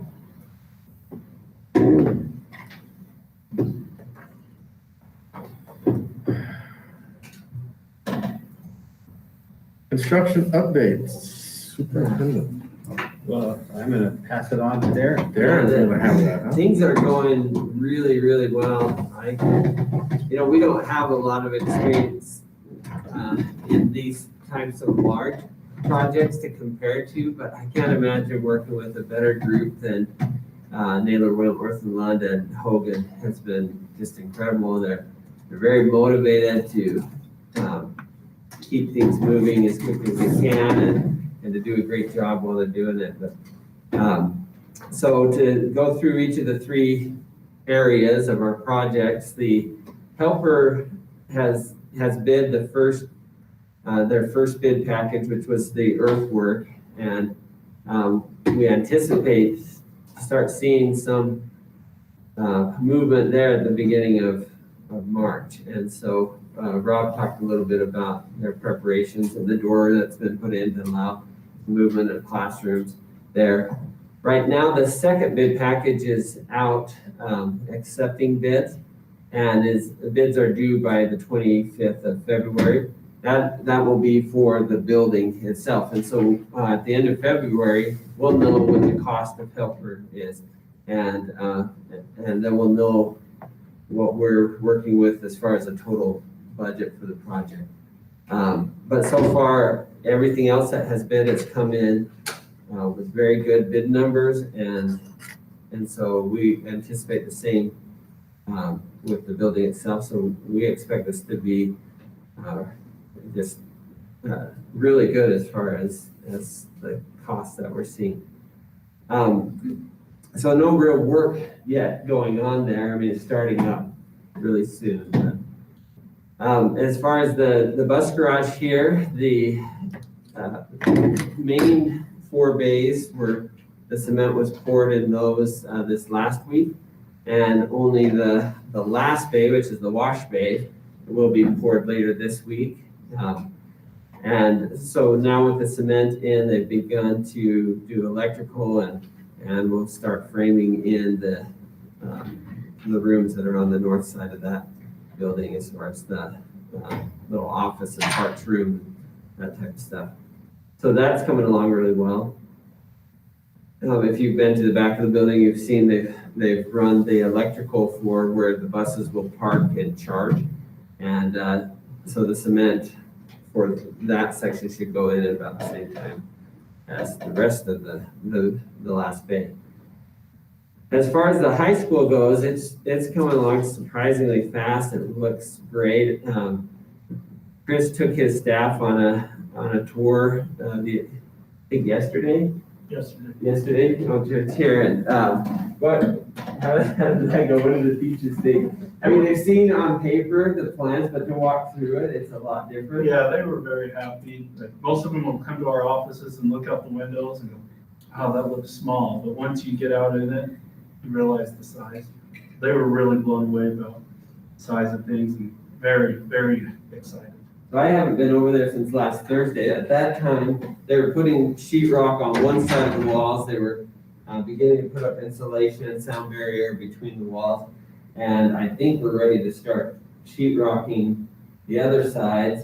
They had started putting up tile in the corridors that'll have tile on it. That's almost done. Oh, really? He's almost done with it. So it's coming along really well. As far as timelines there, do you feel like we should go through that? We worked with the school administration and the Hogan on developing a timeline for how things would happen this summer. Now, John from Hogan prepared this in whatever CAD program they have, and at the time, there were colored highlighted sections. And when he sent it to us in PDF, it has no color. So I'm going to try to outline how this process would go. So this week, and so this area, if you can picture the layout of the high school, right here currently is our CAD lab, just by the wood shop area. And we are going to be moving the CAD lab from here down to this classroom so that this area can be reworked as the new counseling center. And so as soon as we can, hopefully this week or next week, move that CAD lab down, they'll take over this area and begin doing work while school is in session. Also, Wes Thompson's class. Yes. He's had to move. He's right to up facilitate there. Yeah, so it's this whole area will be And where under is he construction going? during the that. school. I can't remember where Wes is going. He'll probably be sharing with either Pam Erickson or out in one of the trailers with one of the sped teachers. So that was the first phase where work will begin. Now, if you remember with our project, we had, of course, the addition, we had new heating and cooling units, the windows around the perimeter to all be done, and then general updates throughout the building. And some of those updates, so one of those is going to be some work done in the arts, the fine arts area, to improve drama, band room, and choir. Not a lot will be done structurally here, but some work on the interior. And considering how much they want to do during the summer, they wanted to get a jump start on some of these other areas of the building.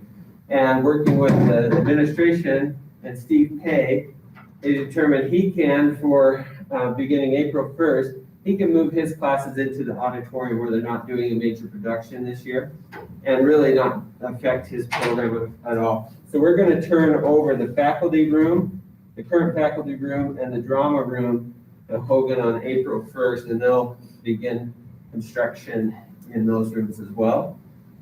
And What, the library into classrooms has been changed.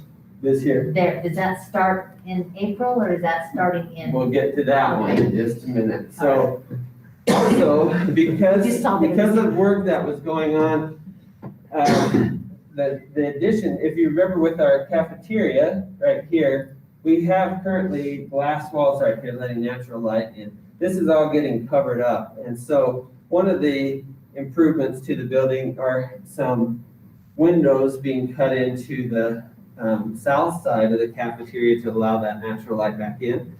And some other improvements with lighting and different things there in the cafeteria. And so what we've planned to do is beginning in April, turn this space also over to Hogan.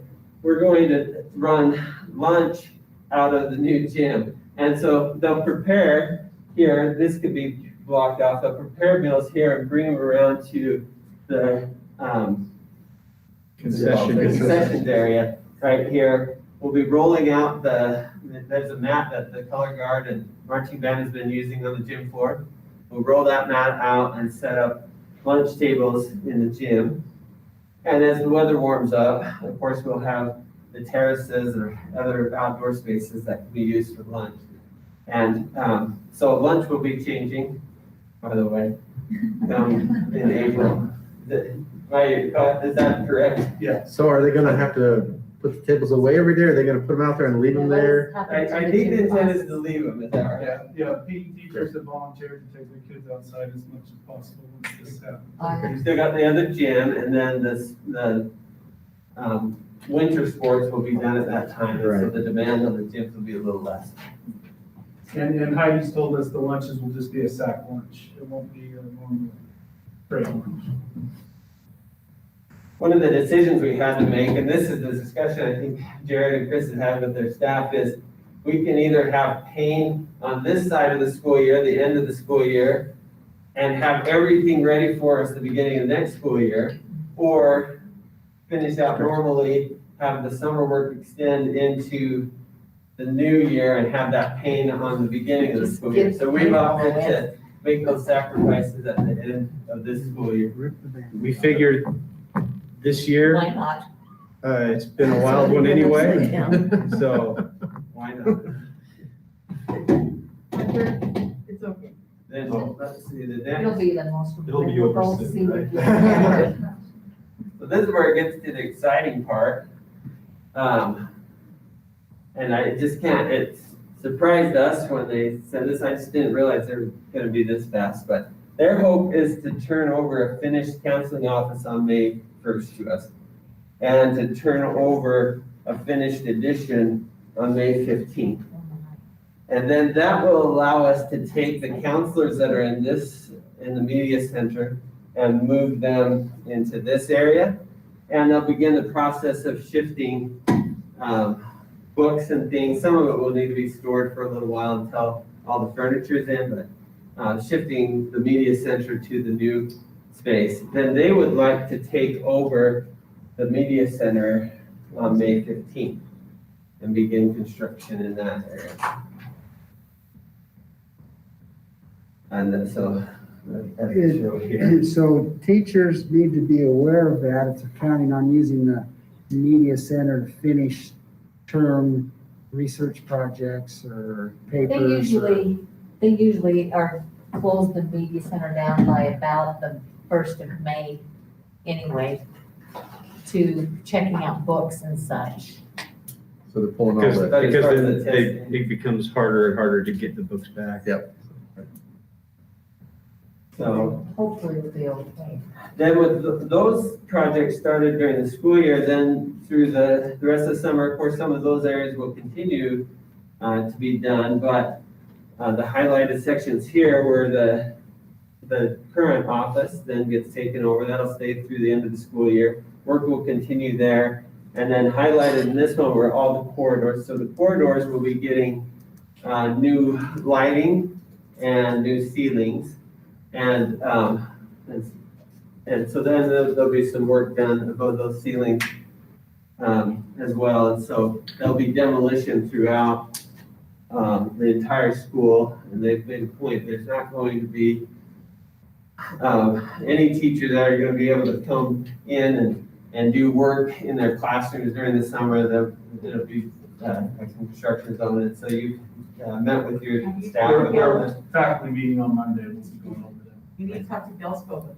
Really, good luck at We getting can, her we can out. set something up for her in You're one of the gonna have to take portables or her key away. something. And then the last slide we had. Can I? Oh, yes. Oh, are you, I assume that's where you're going here. Okay, never mind. This one, let's see.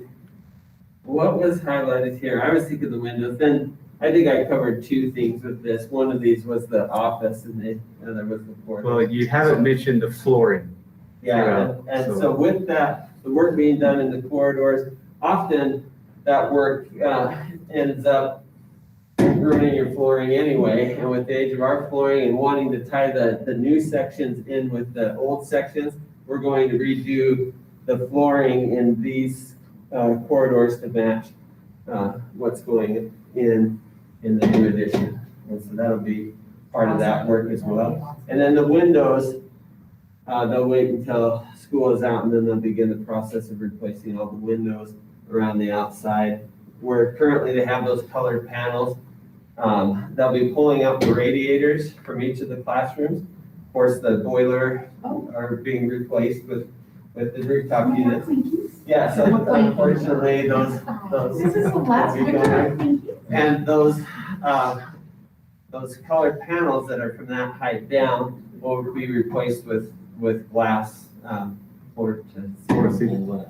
And so there'll be new windows. And as they do that, as they go around, they'll, each of the exterior doors will be updated as well with new doors. So, and the anticipation is that is all completed by August 15th. And I wouldn't believe them if I hadn't seen what we've seen so far. So I think they're going to be able to do it. That's awesome.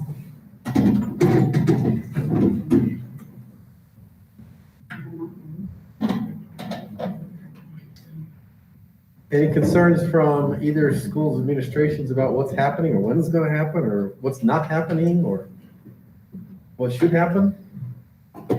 No, everybody's okay so far. Well, okay. If any of you would like a tour.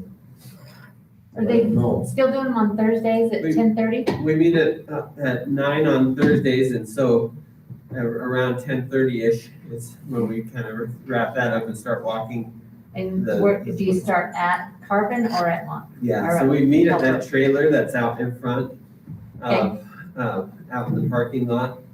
And so if you'll let us know, we can plan a specific time for that week to be On done. Thursday. And. This week? Yeah, if possible. Okay, we'll plan on at 10:30. Yeah. Okay.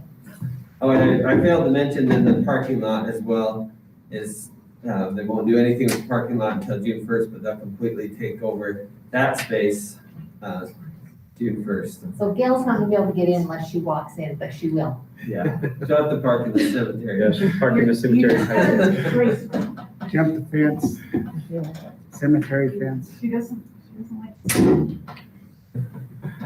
I don't know. All right, moving forward then, we have a discussion on the school fees. If you haven't had a chance to look these over, some of them are pretty much the same. Some of those are a little bit of difference. And some of those are quite a bit of difference. Superintendent?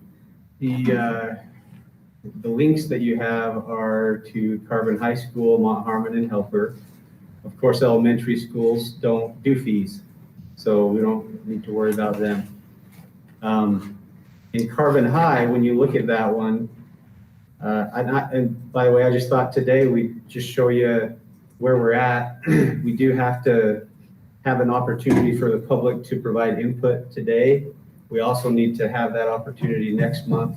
But this is supposed to be passed by the board before April 1st, which means next month is the month that it has to be approved by the board. So your feedback is very valuable. We appreciate it. When you look through here, you can see anything in red is a change. Advanced painting is new. That's a new fee that's never been charged before for that particular class. Anything like this, ceramics, has been adjusted to 25 and 22. 25 going toward the glaze, 22 toward the clay. So that's a combined number? So yeah, those two will have to be combined. So we've gone from $20 then to $47. Exactly. Wow. Yeah, it's quite an increase. And one of the things that I think is interesting is that we've survived with 20 for a long time, long time. I don't think this has changed for like ever. And it's been okay. Seems to me like they might have had the $20 fee, but they had to come in and pay additional for clay. Does that Maybe sound? that's what they were doing. I don't know. Sounds right. What That was they, before the whole fee structure was changed. No. That was Yeah. the olden days, like 10 years ago. So that ends up being one of the more expensive classes, but the materials are more expensive. So I guess that does make sense. And then commercial and advertising art is another new class that has never had a fee before. So that would be new. Drawing is going from 20 to 30. Again, a lot of these art classes, the fee hasn't changed since the beginning of time. So from what I understand, it pretty much has never changed, even though the costs have gone up for the materials. And then they wanted to differentiate fine arts photography from CTE digital photography, because those are two different programs done by two different teachers. So even though they're the same fee, we need to break it out for budget purposes at the high school in their budgets. So that's why it's broken out separately, even though they're both just photography classes. Science went from 15 to 20. Rising cost of safety equipment like gloves. Then you have the sketchbook class, which is new, and math calculator rental fee, which is new. So anything on that one? I can't remember exactly what the situation was with Well, the so, yeah, calculator. what the math teachers were asking is, just for kids who wanted to take one of the calculators they have in the class home, they pay a rental fee, use it all year, be issued like an old textbook would, and then they turn it back in at the end of the year. So if they didn't, And that's only for the if they ones who weren't didn't interested in request that, then they wouldn't be spending the $25. It would only be those who asked. And then as you go through the tabs at the bottom, you start out with band. And when you look at that one, there has been a change because lagoon tickets have gone up. And so it's gonna cost more like $60 to go lagoon instead of 40. And that cost increase is reflected over here in the total. So the summary, the first spreadsheet is last year's numbers with some additions because the new numbers aren't in there. So this top part, the grayed out part, Yes. these totals have not changed yet. The way those totals work is it's this number, and we wanted you to see the old number compared to the new number, and whatever's approved, we'll put the new number right here, and then it will automatically change the other lists. Okay. And there are some that did not change. Baseball is one, so keeping it the same. Boys basketball, a major increase is shoes. And there's a philosophy here. With the change in fees, a lot of schools have said, we're not even gonna tackle shoes. You just get whatever shoe you wanna get. And then it's not really a fee. And then some schools are saying, well, we still wanna be uniform in the type of shoes that we have. If that's the choice, and in boys basketball, that's what they want, then it does become a fee.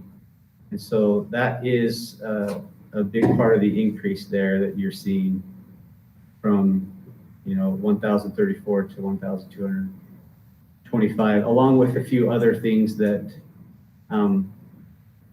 that changed. Trying to think which ones there was. It seemed to just be bumping back up again. Yeah, that's you're definitely Well, I seeing an think- increase on this Yeah, one. I think what they're doing is it was a shot in the dark last year at what they were doing. And now they have a year's experience, input from parents and from kids. And so now they're coming with more accurate of what it really is. And like on this case, I believe this is the desire that the kids and the parents have for the basketball team. They want to have matching practice and uniforms. But one great thing about these programs too to remember is that like boys basketball was great with some fundraising last year, and because of that fundraising, the cost was nowhere near this 1,034 Yeah. this year. It wasn't even close. I think I ended up spending like $150. So it was dramatically offset because of the work in Right, so fundraising. this is not out of pocket cost to the students. This is what it costs for that student to participate in here.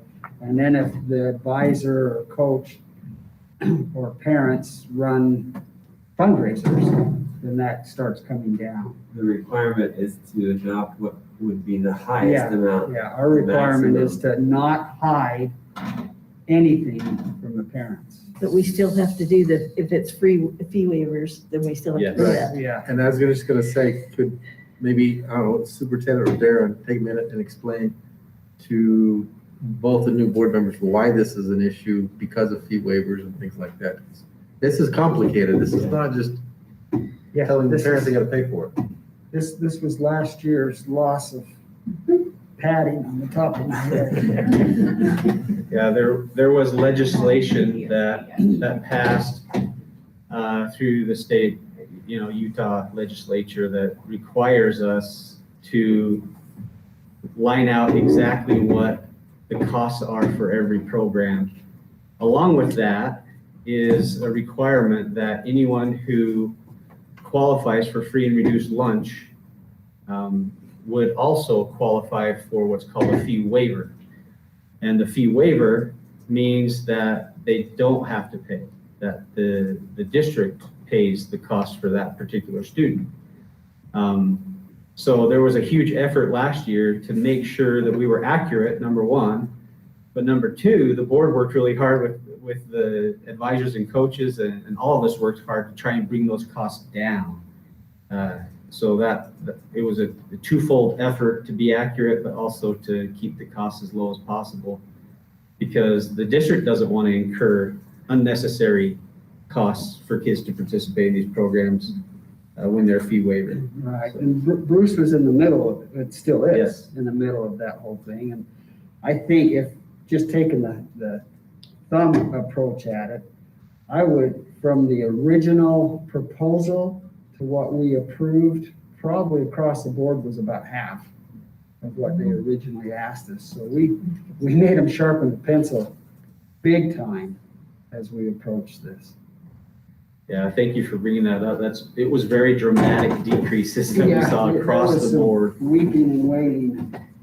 I have a question about their night stay. Some of them have changed the amount. I would think that would be across the board when they're saying that it now costs, $40, or, they were all putting down 30 and they're now saying 40.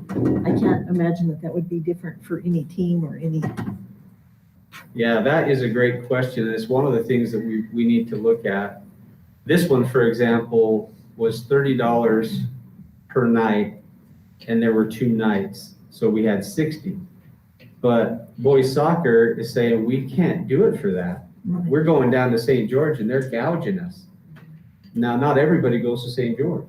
So for some of them, $30 is going to work because we only go to what's that? Richfield. Yeah, Richfield or whatever.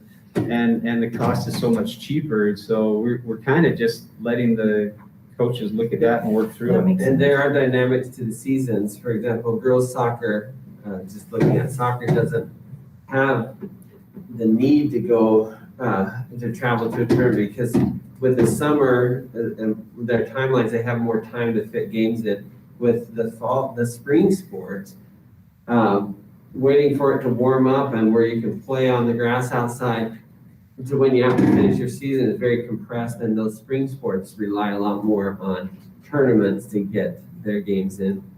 And St. George knows it, so all the prices increase those weekends when they have tournaments. Sure they do. And we have to balance those issues against, do we need to have matching whatevers? Shoes or sweats or hoodies, or hoodies, sweats, and t-shirts, or Yeah, and I whatever think else. that's with basketball, and right here, again, we're seeing that same thing where this is the place that we really beat them up on a lot last year, where it was the clothing items, and some of them are coming back and saying, we want them.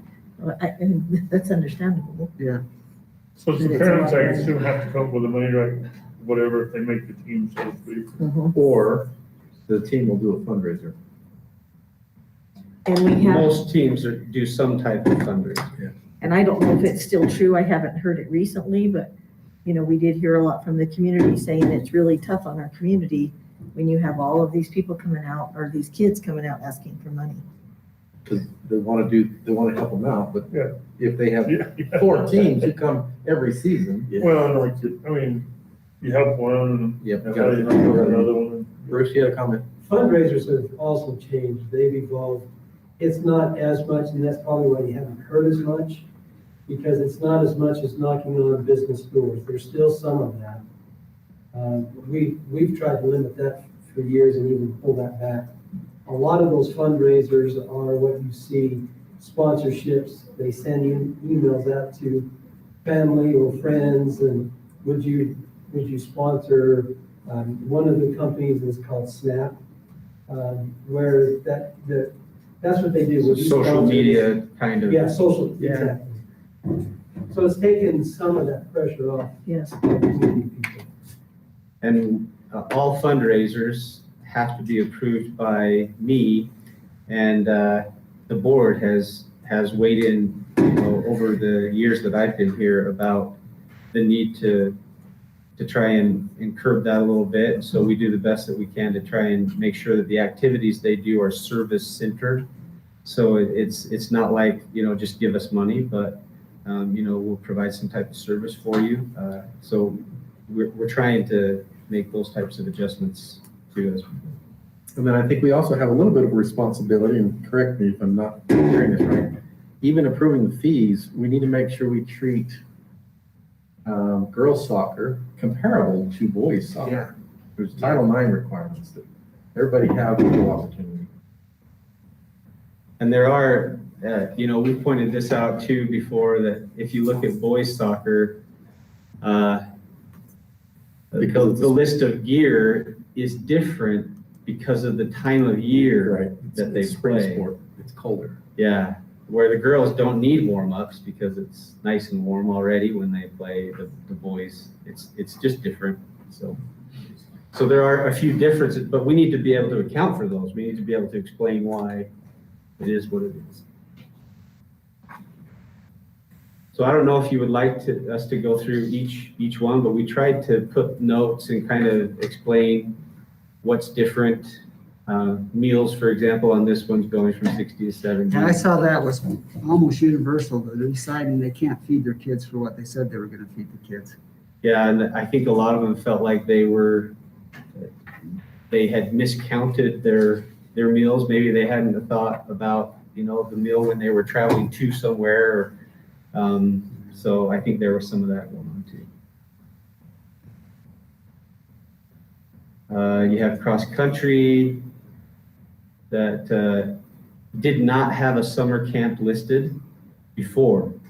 And now they found one that they would like to take the kids to, so. They did it last year, it's just a local one, they do practice and then activities for a week.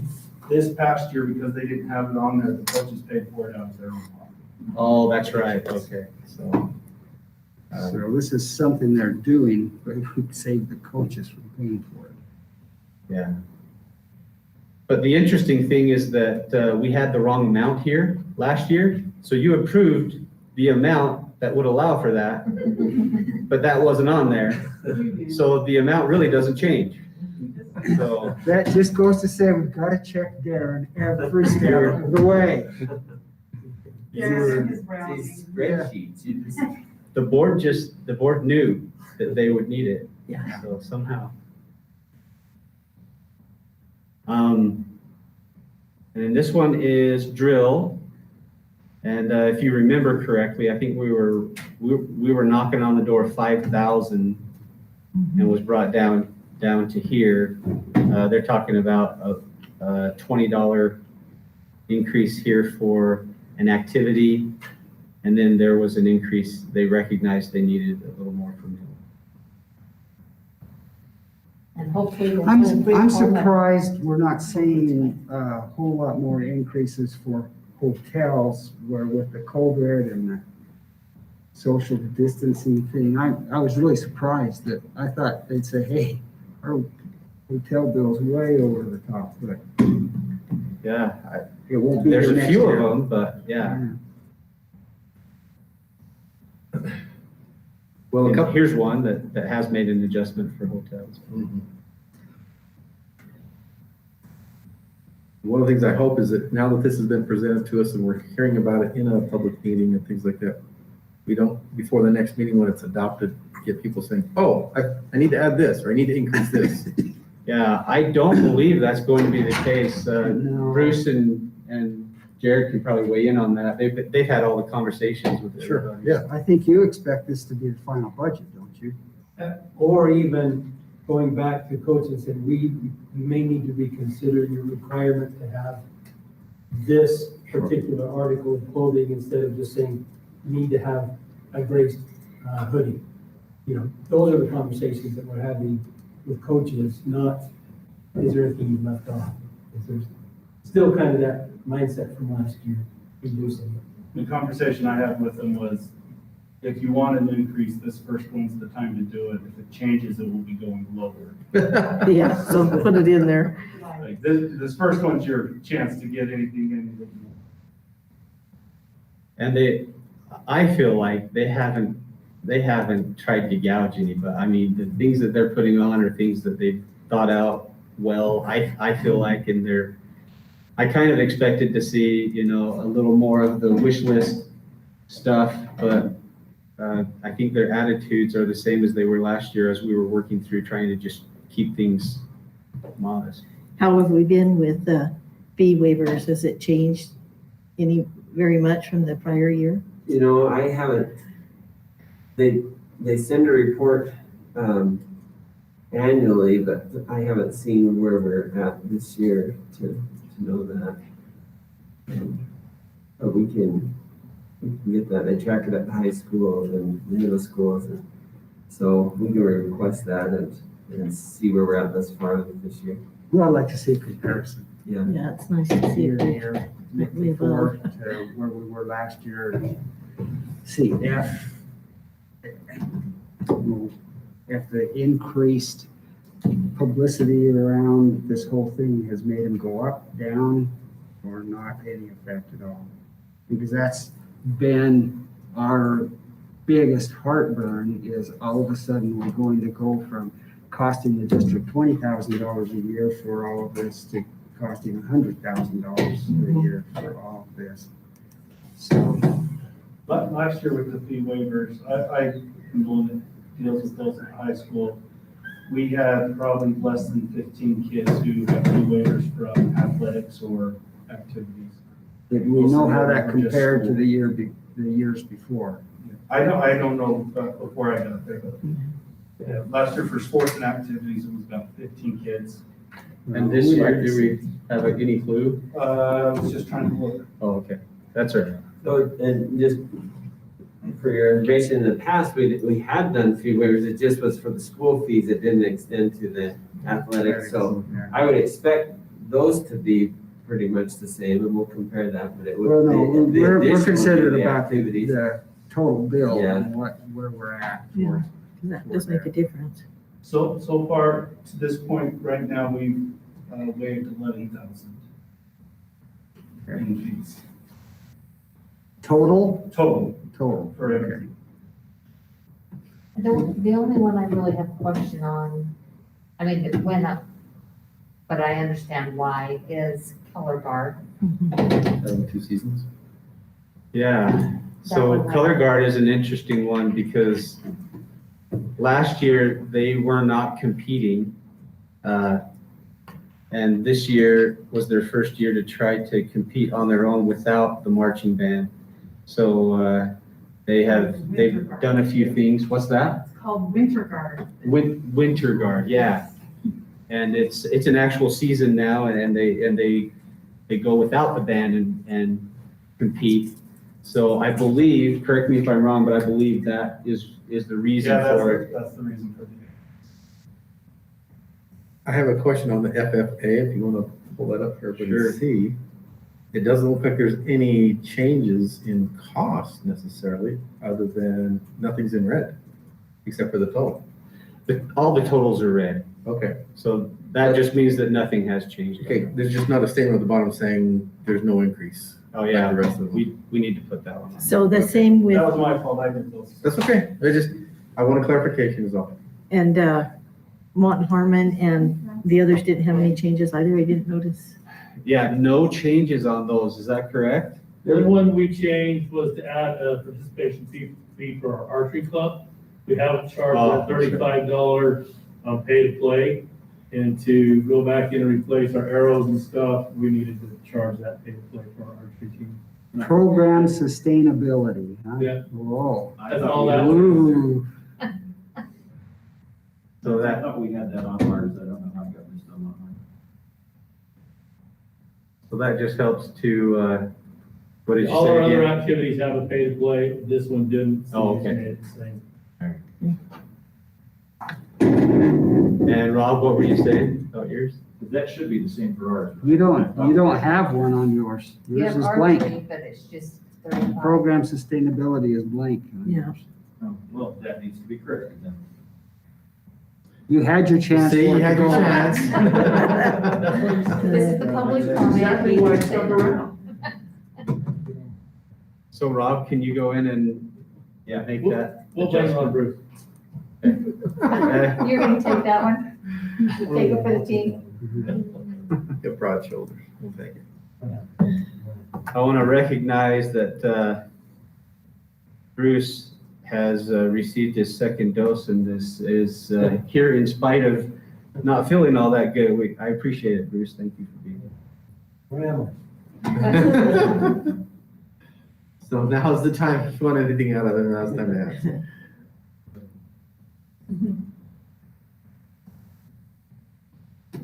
We all got ours too. Yeah, that's right. Everybody's okay, though. It didn't have too much of a hard time A with little it. bit funky, but. I got mine 2 weeks ago and I was, it was less reaction than the first. I'm assuming it really felt like a lump, so I'm. It's just not quite up to 100%.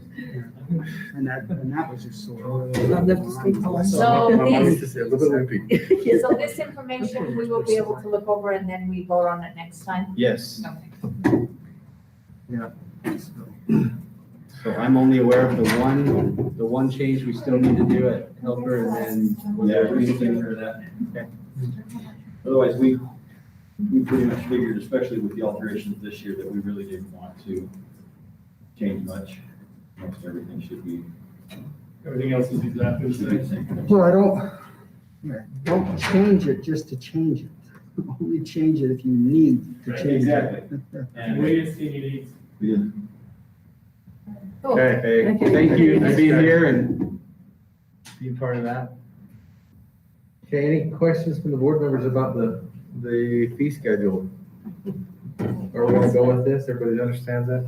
So this will stay on this agenda and then we'll be forward to the next agenda, but take a little time, make sure yourself some notes.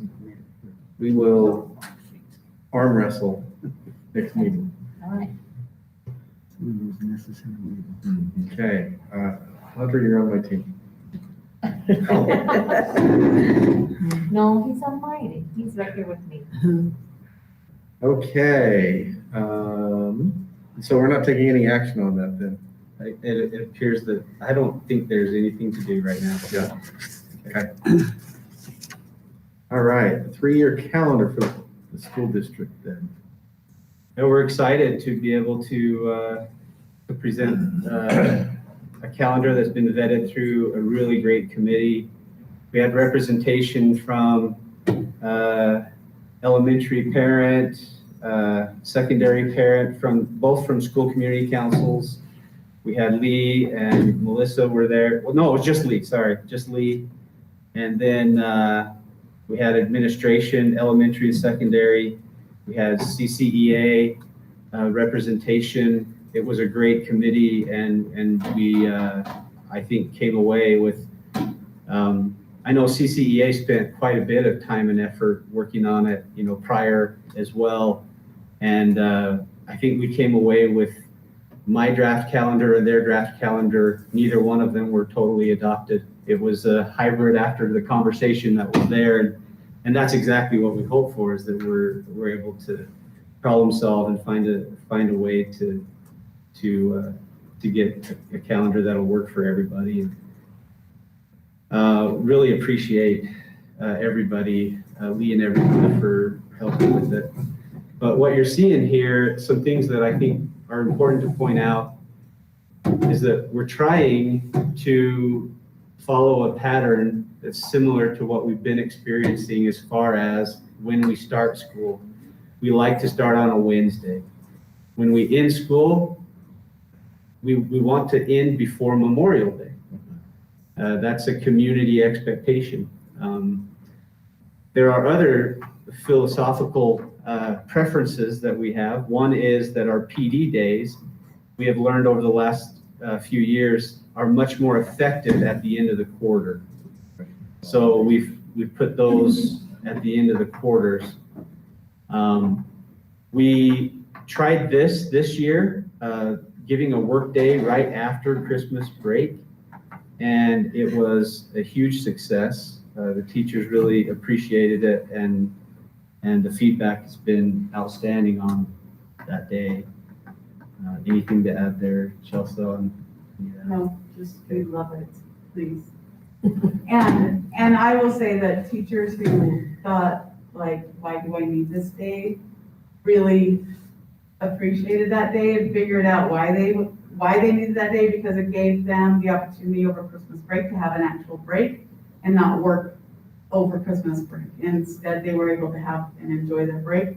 And then they came back and were able to get everything done that they would have done over Christmas break in that day and be prepared for their kids the next day. So it was very well appreciated. And principals and everybody didn't bother teachers. No meetings was the rule, and it went off really well. On the last day of school, is that when graduation is gonna be on the Thursday? Yeah. Is that gonna I remain? believe so, yeah. Okay. That's the intent. Yes. That is also a favorite thing, is That that it's is- on Thursday. Yeah, it kind of went over like a lead balloon when we moved it When we to did on Fridays. Friday. Yeah. Just quick question, April 4th? Yes. Is that PTC? Parent Teacher Conference. Right, it just says PLC. Oh, it does? I just want to make sure that I'm not. All right, we'll missing make something. that change. I just didn't know if we were having a special meeting for grade levels and. I have PLC on the brain, I guess. Okay, all right. So let me make a note of that real quick. What's I do want to point, noticed, we all had it on the brain. Yeah. I do want to point out one thing. Go to the third calendar there when you get a chance. That one was a tough one, And that was, Because you're trying to. in April. because everything moved. I want to point out that on that school here, kids don't go back to school until the 8th of January. Mhm.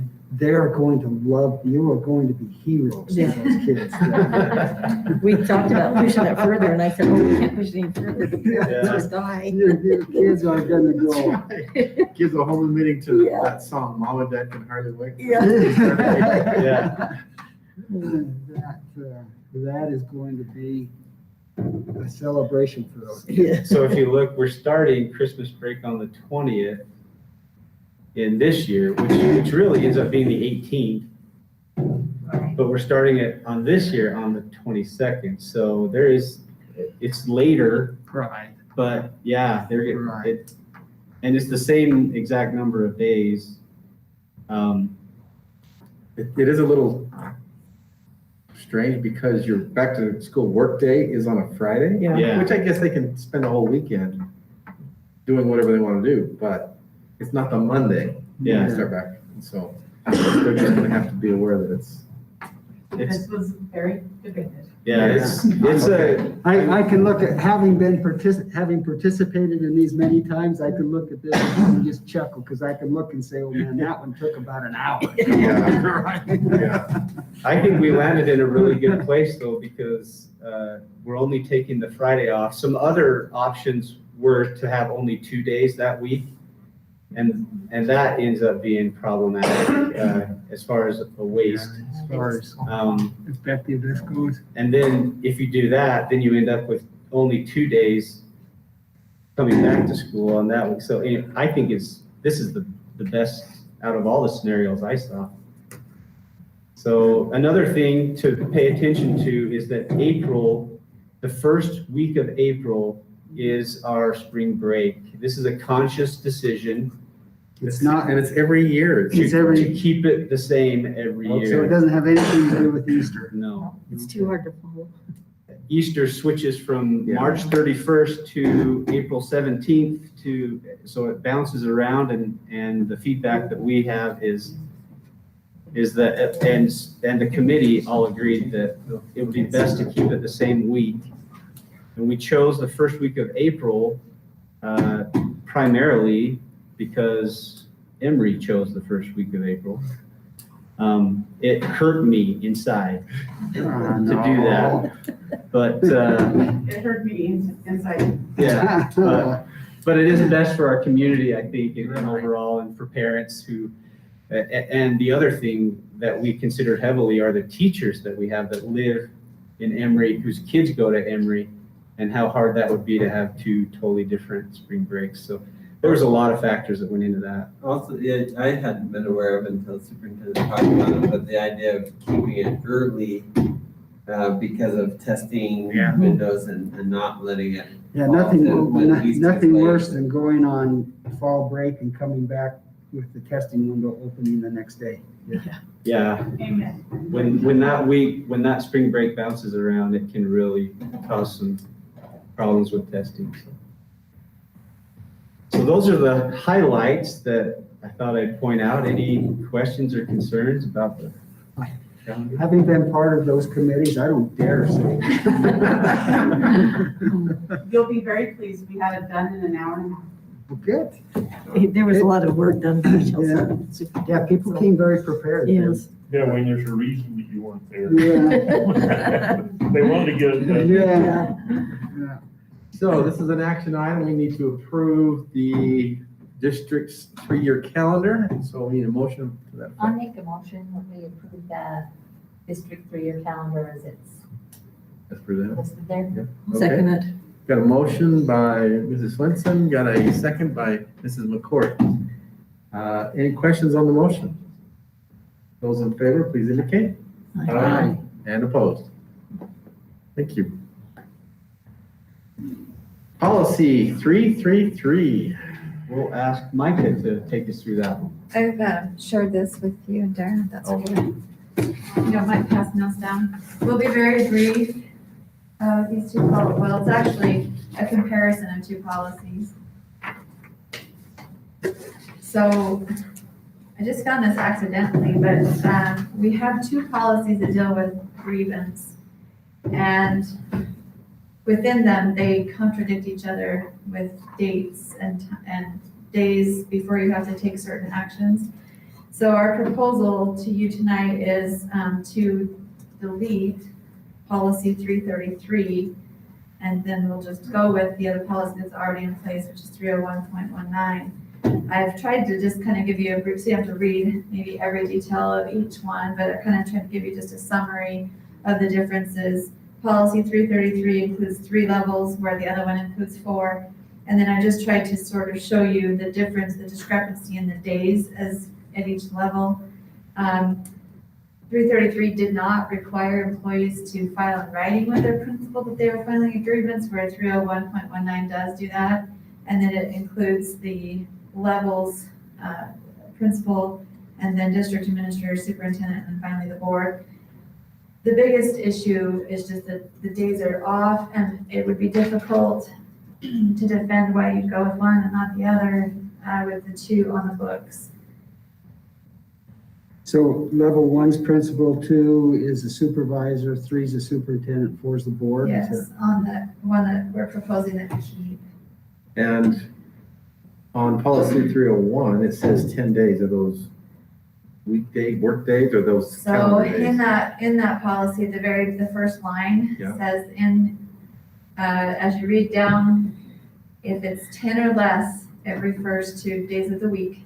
Okay. If it's more than that, it refers to work days. And interesting, it's in there. I'm not exactly sure where that decision came from, but that's how it reads. That's actually how state code works as well. Anything that's listed 10 or less is work day. Anything that's over 10, no. Opposite. Opposite. 10 or less is a calendar day. More than 10 is It's a a work work. day. Yeah. And that's how it's actually described in 301.19.1 says, when referring to days in this article, 11 or fewer days will be working days, and more than 11 days are calendar days.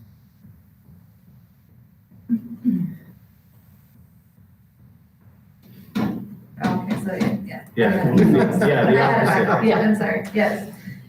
It's confusing to me. I don't know why, anyway, that's how it is, so that's fine. Okay, which is funny because on the level 2, 10 days, which really turns into 14 because they are working days. Work days. But level 4, you gotta have the decision within 20 days, which are just 6 more days because of calendar days. It's confusing, but. Yeah, interesting. Same with But it's level more three. confusing to have two conflicting. Yeah, I was gonna say, we could probably address this Sure. and work this a little bit different. Sure. But what we need to do is just delete policy That's our 333. proposal, is that we would delete 333. Chelsea? Are we talking about the entire policy 333 or just 333 point? Well, because Yes, it's point 18, point 19, point 20, point 21. So as you read through, a lot of those, well, we can slow it up. So as you read through, a lot of the language that's in here is represented in 301.19 as well. Some of them. Yeah. Well. So you're asking to delete it all? That's what you're Yes. asking. Yeah. And just go with the negotiated agreement. Right.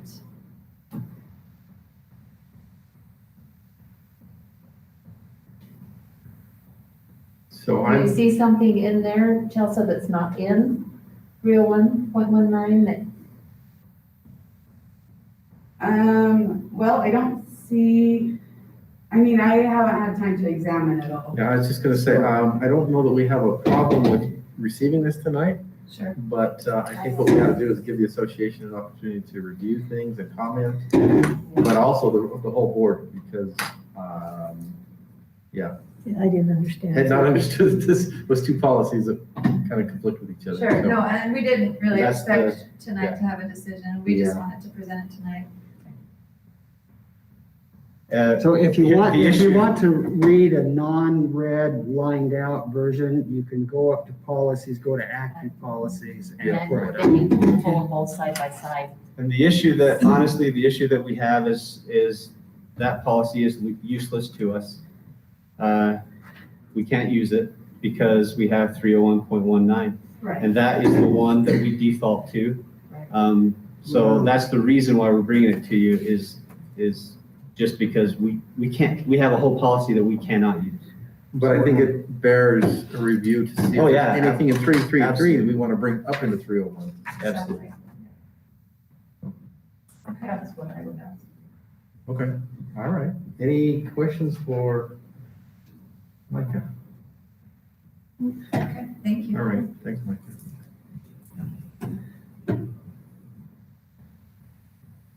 Okay, back to When you're wording, agenda. policies like that, because if we, for example, if we decide there needs to be some work done on 301.19, if we keep it in the other one, can you go in and say 10 working days or 10 Oh, calendar absolutely, yeah. days instead of deferring to the way it says above? Yeah, State? the reason, the only reason it says it that way is because of the way the state code is written and, the negotiated agreement, I'm sure, just wanted to follow that because that's the way model policies are written that we're receiving and so that's a negotiated policy and I'm sure that's why, but that can be changed. All it takes is to vote. Clarify to make more clear the days. Yeah. If that's a confusion, which it is to me. So maybe we look at reworking 301.19 at the same time or something.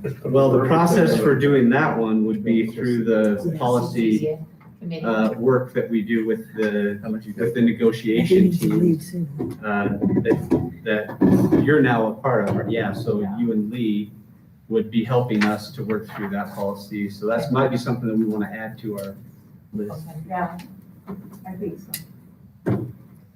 Okay, any more discussion on policy 333 on the agenda? We'll just move it forward to the next agenda with this information. So, Our next policy meeting is First. March 1st. March Yes. 1st. Before board meetings, so. Okay. Next item on the agenda is the consent agenda. We do still have the need to go into a closed meeting session. So what's the board's pleasure? We'll do a closed session and then come back out and do the consent agenda. Yeah, so if you have any questions on new hires hires or homeschool, I would, can we just go ahead with the consent agenda and then Yes. Can we shut it down? Yes, we can, but so that. no, we have to come back Hunter can out. go? we have to come back out. Yeah, but so Hunter But we can can go. have- Yeah, But we can approve. But if he goes, he can't do his job. That's right. I can move my power to you. Yeah. For just one night. Just transfer once. power.